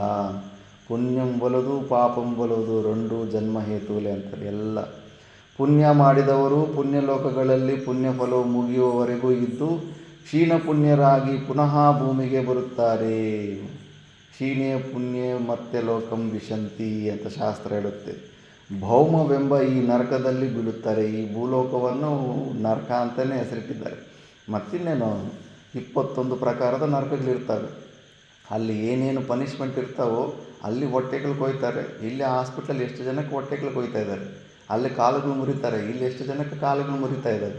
ಅಲ್ಲಿ ಏನೇನು ಪನಿಷ್ಮೆಂಟ್ ಇರ್ತಾವೋ ಅದು ಮಿನಿ ಸೈಜು ಎಲ್ಲ ಭೂಲೋಕದಲ್ಲೂ ಇದ್ದಾವೆ ಪನಿಷ್ಮೆಂಟುಗಳು. ಗರುಡು ಪುರಾಣದಲ್ಲಿರೋ ಪನಿಷ್ಮೆಂಟ್ಗೆಲ್ಲ ಭೂಲೋಕದಲ್ಲೂ ಕೂಡ ಯಾರೋ ಒಬ್ಬರಿಗೆ ಆ ಪನಿಷ್ಮೆಂಟ್ ಅನುಭವಿಸ್ತಾ ಇದ್ದಾರೆ. ಇದು ಕೂಡ ನರಕನೇ, ಒಂದು ಮಿನಿ ನರಕ ಇದು. ಮತ್ತು ಭೌಮವೆಂಬ ಈ ನರಕದಲ್ಲಿ ಬೀಳುತ್ತಾರೆ. ರಣಹದ್ದು ನರಿ ಕಾಗೆಗಳ ಆಹಾರಾರ್ಥವಾಗಿ ಅನೇಕ ವಿಧವಾದ ದೇಹಗಳನ್ನು ಹೊಂದುತ್ತಲೇ ಇರುತ್ತಾರೆ. ಅಹಂಕಾರ ಇರೋ ತನಕ ಮತ್ತೆ ಮತ್ತೆ ವಾಪಸ್ ಬರ್ತಾ ಇರಬೇಕು. ಆದ್ದರಿಂದ ನರೇಂದ್ರನೇ, ಈ ಭೂಲೋಕದಲ್ಲಿರುವಾಗ ದುಷ್ಟವಾದ ನಿಂದ್ಯವಾದ ಕರ್ಮಗಳನ್ನು ಸಂಪೂರ್ಣವಾಗಿ ವರ್ಜಿಸಬೇಕು ಮತ್ತು ಅಹಂಭಾವವನ್ನು ಸಂಪೂರ್ಣವಾಗಿ ತ್ಯಜಿಸಿ ಕರ್ಮಗಳನ್ನು ಮಾಡಬೇಕು. ಎಷ್ಟು ಸತಿ ಅಹಂಕಾರದ ಬಗ್ಗೆ ಬರ್ತಾ ಇದೆ ನೋಡಿ. ಪುನರಾವೃತ್ತಿಯ ಮೂಲ ಕಾರಣವನ್ನು ನಿನಗೀಗ ಬಹು ಸ್ಪಷ್ಟವಾಗಿ ಹೇಳಿದೆನಲ್ಲವೇ? ಮತ್ತೇನಾದರೂ ಹೇಳುವುದಿದ್ದರೆ ಕೇಳು, ತಿಳಿದುದನ್ನು ಹೇಳುತ್ತೇನೆ ಅಂತ ಯಯಾತಿಕ ಅಂತಾನೆ. ಅಷ್ಟಕರಿಗೆ ಇನ್ನೂ ಕುತೂಹಲತೆ ಇನ್ನೂ ಕಡಿಮೆ ಆಗ್ತಾ ಇಲ್ಲ, ಕೇಳ್ತಾನೆ ಇರ್ತಾರೆ. ಮಹಾರಾಜ, ಮೊದಲು ವಯಸ್ಸು ಮಾನವರ ಶರೀರಗಳನ್ನು ತಿಂದು ಜೀರ್ಣ ಬಿಡುತ್ತದೆ. ವಯಸ್ಸೇ ನಮ್ಮನ್ನು ತಿಂದು ಬಿಡುತ್ತಂತೆ. ವಯಸ್ಸು ಕಳೆದಂತೆಲ್ಲ ಮನುಷ್ಯನು ಜೀರ್ಣವಾಗುತ್ತಾ ಹೋಗ್ತಾನೆ. ಆ ಬರ್ತ್ಡೇ ಸೆಲೆಬ್ರೇಟ್ ಮಾಡ್ಕೊತಾರೆ. ನೀನು ಇವತ್ತು ಬರ್ತ್ಡೇ ಮಾಡ್ಕೊತಾ ಇದೆ ಅಂದರೆ ಒಂದು ಸ್ಟೆಪ್ಪು ಮೃತ್ಯು ಕಡೆ ಹೆಜ್ಜೆ ಹಾಕಿದೆ ಅಂತ, ಇನ್ನೊಂದು ಸ್ಟೆಪ್ಪು ಮೃತ್ಯು ಕಡೆ ಹೋಗ್ತಾ ಇದೆ ಅಂತ. ಅದು ಸೆಲೆಬ್ರೇಟ್ ಮಾಡ್ಕೊಳ್ಳೋ ಅಂಥದ್ದಲ್ಲ ಅದು. ವಯಸ್ಸು ತಿಂದುಳಿಸಿದ ಪ್ರಾಣರಹಿತವಾದ ಜೀರ್ಣ ಶರೀರವನ್ನು ರಣಹದ್ದುಗಳು, ನವಿಲುಗಳು ಮತ್ತು ಕ್ರಿಮಿಕೀಟಗಳು ತಿಂದು ಮುಗಿಸಿಬಿಡ್ತವೆ. ಮನುಷ್ಯನು ನಾಮಾವಶೇಷನಾಗುತ್ತಾನೆ. ಹೆಸರೊಂದು ಮಾತ್ರ ಸ್ವಲ್ಪ ಕಾಲದವರೆಗೂ ಉಳಿದಿರುವುದೇ ಹೊರತು ಭೌತಿಕವಾಗಿ ಅವನು ಯಾವ ಕುರುಹೂ ಈ ಭೂಮಿಯಲ್ಲಿ ಉಳಿದಿರುವುದಿಲ್ಲ. ಏನಪ್ಪ ನಾಗಪ್ಪ, ನಿಮ್ಮ ಮುತ್ತಾತನ ಹೆಸರೇನಪ್ಪ? ಗೊತ್ತಿಲ್ಲ. ಅವ್ರ ತಾತನ ಹೆಸರು ಗೊತ್ತಾ? ಹೆಸರು ಕೂಡ ಇಲ್ಲ.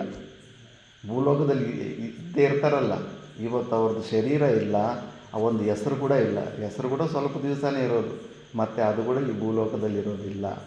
ಈ ಶರೀರದ ಗತಿ ನಾವು ಅದಕ್ಕೆ ಆ ಮಾತ್ರಕ್ಕೆ ನನ್ನ ಹೆಸರು ಇರಬೇಕು, ನನ್ನ ಹೆಸರು ಬೋರ್ಡ್ ಹಾಕ್ಸ್ಬೇಕು, ಏನೇನೋ ಮನುಷ್ಯ ಮಾಡ್ಕೊತಾನೆ. ಯಾರ ಹೆಸರು ಎಲ್ಲೂ ಉಳಿಯೋದಿಲ್ಲ.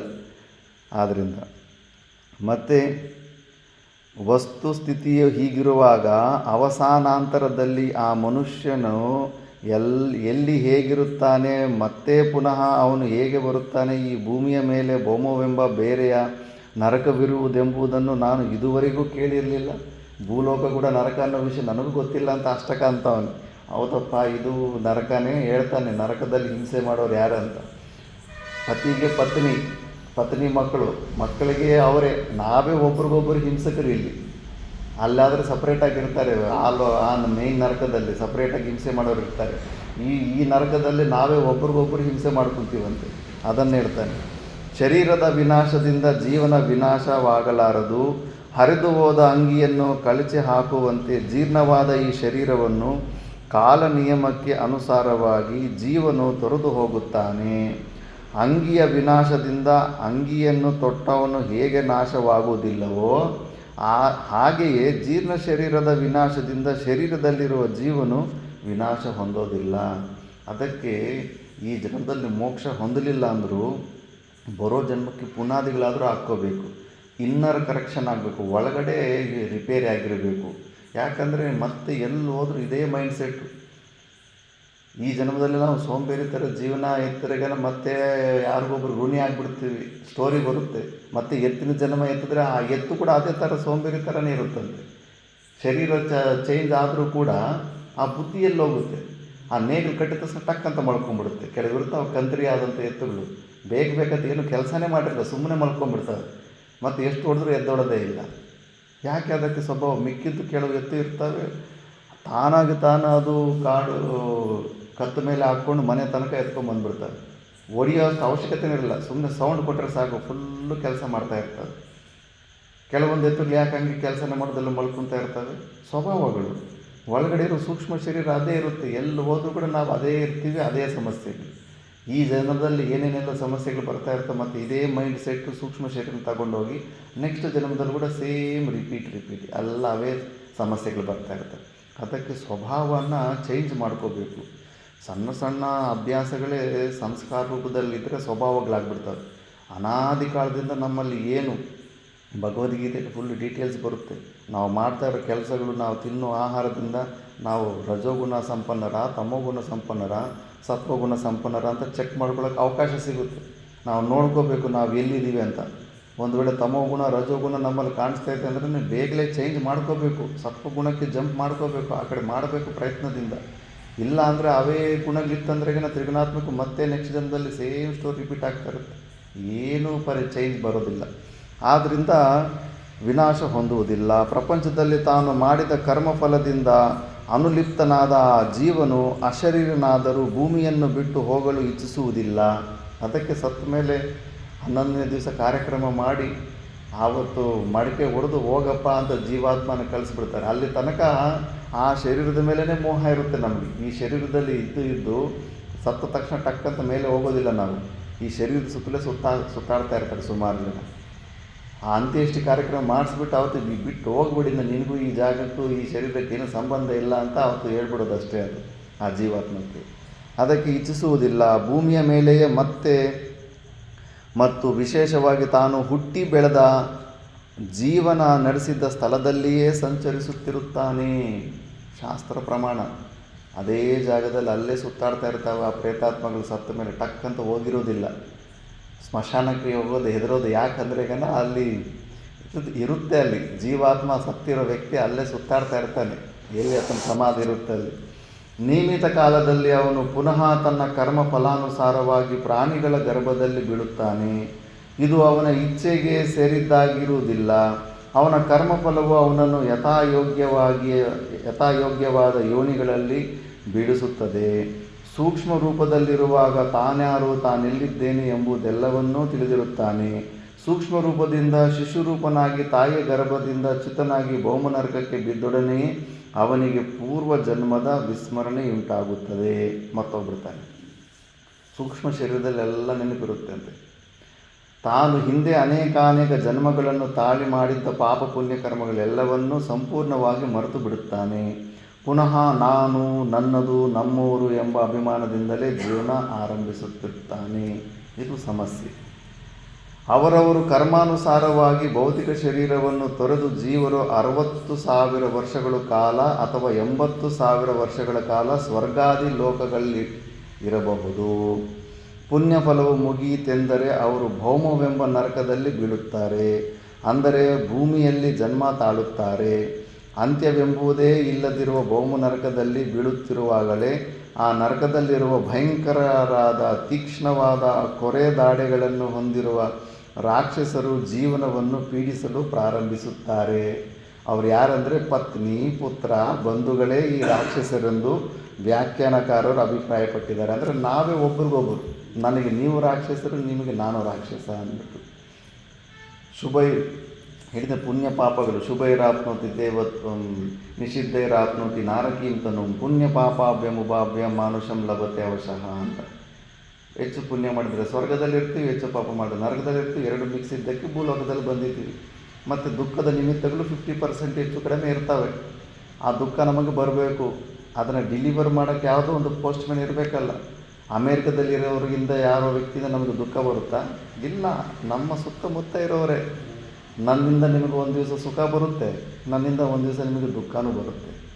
ನಾವೇ ಒಬ್ಬರೊಬ್ಬರು ಸುಖ ದುಃಖಗಳಿಗೆ ನಿಮಿತ್ತಗಳಾಗ್ತಾ ಇರ್ತೀವಿ ಸುತ್ತಮುತ್ತ ಇರೋರು.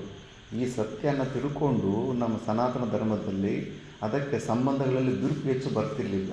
ಈ ರಹಸ್ಯನ ತಿಳ್ಕೊಳ್ತಾ ಇದ್ರು, ಗುರುಕುಲಗಳಲ್ಲಿ ಹೇಳ್ಕೊಡ್ತಾ ಇದ್ರು. ಇವಾಗ ಇದೇನು ಗೊತ್ತಾಗ್ತಾ ಇಲ್ಲ. ಅಯ್ಯೋ, ನಮ್ಮ ಮನೆಯಲ್ಲಿ ಮಾತ್ರನೇ ನನಗೆ ಸಿಕ್ಕಾಪಟ್ಟೆ ದುಃಖಗಳು ಬರ್ತಾಯಿದೆ, ಕಷ್ಟಗಳಂತ. ದುಃಖಗಳು ಎಲ್ಲರಿಗೂ ಬಂದೇ ಬರ್ತವೆ. ನೀ ಈ ಜಾಗ ಬಿಟ್ಟು ಹೋದರೆ, ನಾನು 10-15 ಆಶ್ರಮ ಬಿಟ್ಟು ಹೋಗ್ತಾಯಿದ್ದೆ. ಬಿಡಪ್ಪ, ಈ ಆಶ್ರಮದಲ್ಲಿ ಬ್ರಹ್ಮಚಾರಿಗಳು ಸರಿ ಇಲ್ಲ, ಸುಮ್ಮನೆ ರಾಗದ್ವೇಷ ನನ್ನ ಮೇಲೆ ಜಗಳಕ್ಕೆ ಬರ್ತಾರಂತ. ಇನ್ನೊಂದು ಆಶ್ರಮದಲ್ಲಿ ಚೆನ್ನಾಗಿರ್ಬೇಕಂತ ಅಲ್ಲಿ ಹೋಗ್ತೀನಿ. ಸೇಮ್ ಎಲ್ಲೋದ್ರೂ ಸೆಟ್ ಹಂಗೆ ಇರುತ್ತೆ. ಆ ಹಿಂಸೆ ಮಾಡೋರು ಮನಸ ವಾಚ ಕರ್ಮನ ಅಟ್ಯಾಕ್ಗಳು ಮಾತ್ರ ತಪ್ಪೋದೇ ಇಲ್ಲ. ಅದು ಎಲ್ಲಿ ತಪ್ಪಿಸ್ಕೊಳಕ್ಕಾಗುತ್ತೆ? ಪ್ರಾರಬ್ಧ ಎಲ್ಲಿಗೋದ್ರೂ ನಮ್ಮ ಬೆನ್ನಿಂದ ಬರ್ತಾ ಇರುತ್ತೆ. ಆದ್ದರಿಂದ ಇದನ್ನು ಸ್ವೀಕಾರ ಮಾಡಬೇಕು, ರಿಯಾಲಿಟಿ ಅಂತ ಸ್ವೀಕಾರ ಮಾಡಬೇಕು. ಸೂರ್ಯಾಸ್ತ, ಸೂರ್ಯೋದಯ, ಸೀಸನ್ಗಳು, ಬಿಸಿ ಬೇಸಿಗೆ ಕಾಲ, ಮಳೆಗಾಲ ಇವೆಲ್ಲ ಬರ್ತಾ ಇದ್ದಾವೆ. ಪೊಲೀಸ್ ಕಂಪ್ಲೇಂಟ್ ಕೊಡೋಕ್ಕೆ ಹೋಗಿದ್ದೀವ, ನಾವು ಸ್ವೀಕಾರ ಮಾಡಿಬಿಟ್ಟಿದ್ದೀವಿ ರಿಯಾಲಿಟಿ ಅಂದ್ಬಿಟ್ಟು. ಅದು ಇರೋದೇ ಹಂಗೆ. ಅದಕ್ಕೆ ಅನುಕೂಲವಾಗಿ ನಾವು ಅಡ್ಜಸ್ಟ್ ಆಗೋದನ್ನು ಕಲ್ತಿಲ್ವ ಜೀವನದಲ್ಲಿ? ಅಯ್ಯೋ ಬೇಸಿಗೆಗಾಲ ಬಂತಂದ್ಬಿಟ್ಟು ಹೋಗ್ಬಿಟ್ಟು ಧರಣಿ ಮಾಡಿ ಪೊಲೀಸ್ ಸ್ಟೇಷನ್ಗೆ ಕಂಪ್ಲೇಂಟ್ ಕೊಡೋಕ್ಕೆ ಹೋಗ್ತೇವೆ, ಬೇಡ ನಮಗೆ ಬೇಸಿಗೆಗಾಲ ಬೇಡ ಅಂದ್ಬಿಟ್ಟು. ಇಲ್ಲ, ಹೆಂಗೆ ಅದಕ್ಕೆಲ್ಲ ನಾವು ಅಡ್ಜಸ್ಟ್ ಆಗಿಬಿಟ್ಟಿದ್ದೀವಿ ರಿಯಾಲಿಟಿ ಅಂದ್ಬಿಟ್ಟು. ಇದನ್ನು ಕೂಡ ನಾವು ರಿಯಾಲಿಟಿ ಅಂತ ಸ್ವೀಕಾರ ಮಾಡಬೇಕು. ನಮ್ಮ ಸುತ್ತಮುತ್ತ ಇರೋ ಮನುಷ್ಯರು ನಮ್ಮ ಥರನೇ ಪುಣ್ಯ ಪಾಪ ಎರಡು ತಗೊಂಡು ಬಂದಿದ್ದೀವಿ ನಾವು. ಒಂದು ದಿವಸ ನನ್ನ ಸುಖಕ್ಕೆ ಅವ್ರು ಕಾರಣ ಆಗ್ತಾರೆ, ನನ್ನ ಸುಖಕ್ಕೆ ಕಾರಣದ ವ್ಯಕ್ತಿನೂ ಒಂದು ದಿವಸ ದುಃಖಕ್ಕೆ ಕೂಡ ಕಾರಣ ಆಗ್ತಾರೆ. ನಡೀತಾ ಇರುತ್ತೆ ಇದು. ಆದ್ದರಿಂದ ಒಂದೊಂದು ದಿವಸ ಜಗಳಗಳಾಗ್ತಾ ಇರ್ತವೆ, ರಾಗದ್ವೇಷಗಳಾಗ್ತಾ ಇರ್ತವೆ. ಹೆಚ್ಚು ಟೆನ್ಷನ್ ತಗೋಬಾರ್ದು, ನ್ಯೂಟ್ರಲ್ ಇರಬೇಕು, ಈ ಸತ್ಯನ ತಿಳ್ಕೊಂಡು. ಅದಕ್ಕೆ ನಮ್ಮ ಸನಾತನ ಧರ್ಮದಲ್ಲಿ ಯಾವ ಸಂಬಂಧದಲ್ಲೂ ಬಿರುಕು ಬರ್ತಾ ಇಲ್ಲ. ಹೆಚ್ಚು ಜಾಯಿಂಟ್ ಫ್ಯಾಮಿಲಿಗಳೇ ಇರ್ತಾಯಿತ್ತು ಮುಂಚೆ. ಇವಾಗ ಈ ಸಂಬಂಧ ರಿಲೇಷನ್ ಮೇಂಟೈನ್ ಮಾಡೋದು ಗೊತ್ತಿಲ್ಲ. ಸುಮ್ಮನೆ ಅಯ್ಯೋ ಇಲ್ಲ ಇವರು ಸರಿ ಇಲ್ಲ, ಇನ್ನೊಂದು ಜಾಗದಲ್ಲಿ ಅವರಿದ್ರೆ ಚೆನ್ನಾಗಿರ್ಬೋದು ಅಂತ ಏನೇನೋ ಕಲ್ಪನೆ ಮಾಡಿಕೊಂಡು ಸುಮ್ಮನೆ ಬೇರೆ ಹೋಗ್ಬಿಡ್ತಾ ಇರ್ತಾರೆ. ಸಂಬಂಧಗಳಲ್ಲಿ ತುಂಬ ಬೇಗನೆ ಬಿರುಕು ಬಂದುಬಿಟ್ಟು ಜಗಳಗಳಾಗ್ಬಿಡ್ತವೆ. ಡೈವರ್ಸ್ ಅನ್ನೋ ಕಾನ್ಸೆಪ್ಟೇ ಇರಲಿಲ್ಲ ನಮ್ಮ ಸಮಾಜದಲ್ಲಿ. ಎಲ್ಲಿ ಹೋದರೆ ಯಾರನ್ನ ಮದುವೆ ಮಾಡ್ಕೊಂಡು ಇವ್ರನ್ನ ಬಿಟ್ಟು ಇನ್ನೊಬ್ಬರು ಮದುವೆ ಮಾಡ್ಕೊಂಡ್ರೂ ಅವನಿನ್ನೂ ದೊಡ್ಡ ರಾಕ್ಷಸ ಆಗಿರ್ತಾನೆ. ಎಲ್ಲಿ ಹೋದರೂ ಕೂಡ ನಮ್ಮ ಪ್ರಾರಬ್ಧ ಕರ್ಮಗಳು ಬೆನ್ನು ಬಿಡೋದಿಲ್ಲ. ಕಾಂಪ್ರಮೈಸು, ರಿಯಾಲಿಟಿಯನ್ನು ಸ್ವೀಕಾರ ಮಾಡೋದು ಕಲಿಬೇಕು. ಪ್ರಪಂಚ ಹಿಂಗೆ ಇದೆ, ಜನರು ಹಿಂಗೆ ಇರ್ತಾರೆ, ಎಲ್ಲವೂ ಕರೆಕ್ಟಾಗಿ ನಿಯಮವಾಗಿ ನಡೀತಾ ಇದೆ. ಆ ಪ್ರಪಂಚ ಇದ್ದಂಗೆ ಪ್ರಪಂಚಕ್ಕೆ ನಾವು ಅಡ್ಜಸ್ಟ್ ಆಗಬೇಕು. ನಾವು ಅಂದ್ಕೊಂಡಂಗೆ ಯಾರೂ ಚೇಂಜ್ ಆಗಲ್ಲ. ನಾವು ಅಂದ್ಕೊತೀವಿ ಅವರು ಚೇಂಜ್ ಆಗಲಿ, ನನ್ನನ್ನು ಬೈಯೋರು, ನಮ್ಮ ಮನೆಯಲ್ಲಿರೋರು, ನಮ್ಮ ಮಗ ಚೇಂಜ್ ಆಗಲಿ, ನಮ್ಮ ಅತ್ತೆ ಚೇಂಜ್ ಆಗಲಿ, ನನ್ನ ಗಂಡ ಚೇಂಜ್ ಆಗಲಿ ಅಂತ ಯಾವಾಗಲೂ ಚೇಂಜನ್ನು ಎಕ್ಸ್ಪೆಕ್ಟೇಷನ್ ಇಟ್ಕೊತೀವಿ. ಸತ್ತೋಗ್ಬಿಡ್ತೀವಿ ಅಷ್ಟೇ. ಯಾರೂ ಚೇಂಜ್ ಆಗೋದಿಲ್ಲ. ಅವರಾಗ ಅವರು ಸ್ವಭಾವನ ಚೇಂಜ್ ಮಾಡ್ಕೋಬೇಕು ಅಂದ್ಕೊಂಡ್ರೆ ಅವ್ರು ಚೇಂಜ್ ಆಗ್ತಾರೆ. ನಾವು ಯಾರನ್ನೂ ಚೇಂಜ್ ಮಾಡೋಕ್ಕಾಗಲ್ಲ. ಇರೋ ಪ್ರಪಂಚಕ್ಕೆ ನಾವೇ ಇಂಥ ಜನರ ಮಧ್ಯದಲ್ಲಿ ನಾವು ಹೆಂಗೆ ಜೀವನ ನಡೆಸಬೇಕು ಅಂತ ನಾವೇ ಅಡ್ಜಸ್ಟ್ ಆಗಿ ಕಾಂಪ್ರಮೈಸ್ ಮಾಡ್ಕೊಂಬಿಟ್ರೆ ಕೇಲ್ಕತ್ತಮ್ ದುಕಾನ್ ಬಂತು. ಮತ್ತು ಯಾವುದೇ ಸಮಸ್ಯೆಗಳು ಬರೋದಿಲ್ಲ. ಯಾಕಂದರೆ ಇದು ವಾಸ್ತವಿಕ, ಇದು ಯಥಾರ್ಥವಾಗಿ ಹಿಂಗೆ ಇರುತ್ತೆ. ಆದ್ದರಿಂದ ಈ ಥರ ಭೌಮ ಎಂಬ ನರಕದಲ್ಲಿ ನಾವು ಬಿದ್ದಿದ್ದೀವಿ. ನಾವು ಕೊರೆ ದಾಡಿಗಳಿರೋ ರಾಕ್ಷಸರು. ನನಗೆ ನೀವು ರಾಕ್ಷಸರು, ನಿನಗೆ ನಾವು ರಾಕ್ಷಸರು. ಒಬ್ಬರಿಗೊಬ್ಬರು ಸುಖ ದುಃಖಗಳಿಗೆ ನಿಮಿತ್ತಗಳಾಗ್ತಾ ಇರ್ತೀವಿ. ಆದ್ದರಿಂದ ಯಾವತ್ತೇ ಆಗಲಿ ಜಗಳ ಆಗಲಿ, ಏನಾದರೂ ಒಪಿನಿಯನ್ ಡಿಫ್ರೆನ್ಸ್ ಬಂದಾಗ ಸ್ವಲ್ಪ ಶಾಂತಿಯಿಂದ ಇದ್ದು ಹೋಗು. ಇವೆಲ್ಲ ನಮ್ಮ ಮಾಡಿರೋ ಪಾಪದ ಕರ್ಮದಿಂದ ಇವತ್ತು ನಡೀತಾ ಇದೆ, ಬರ್ತಾ ಇರ್ತವೆ.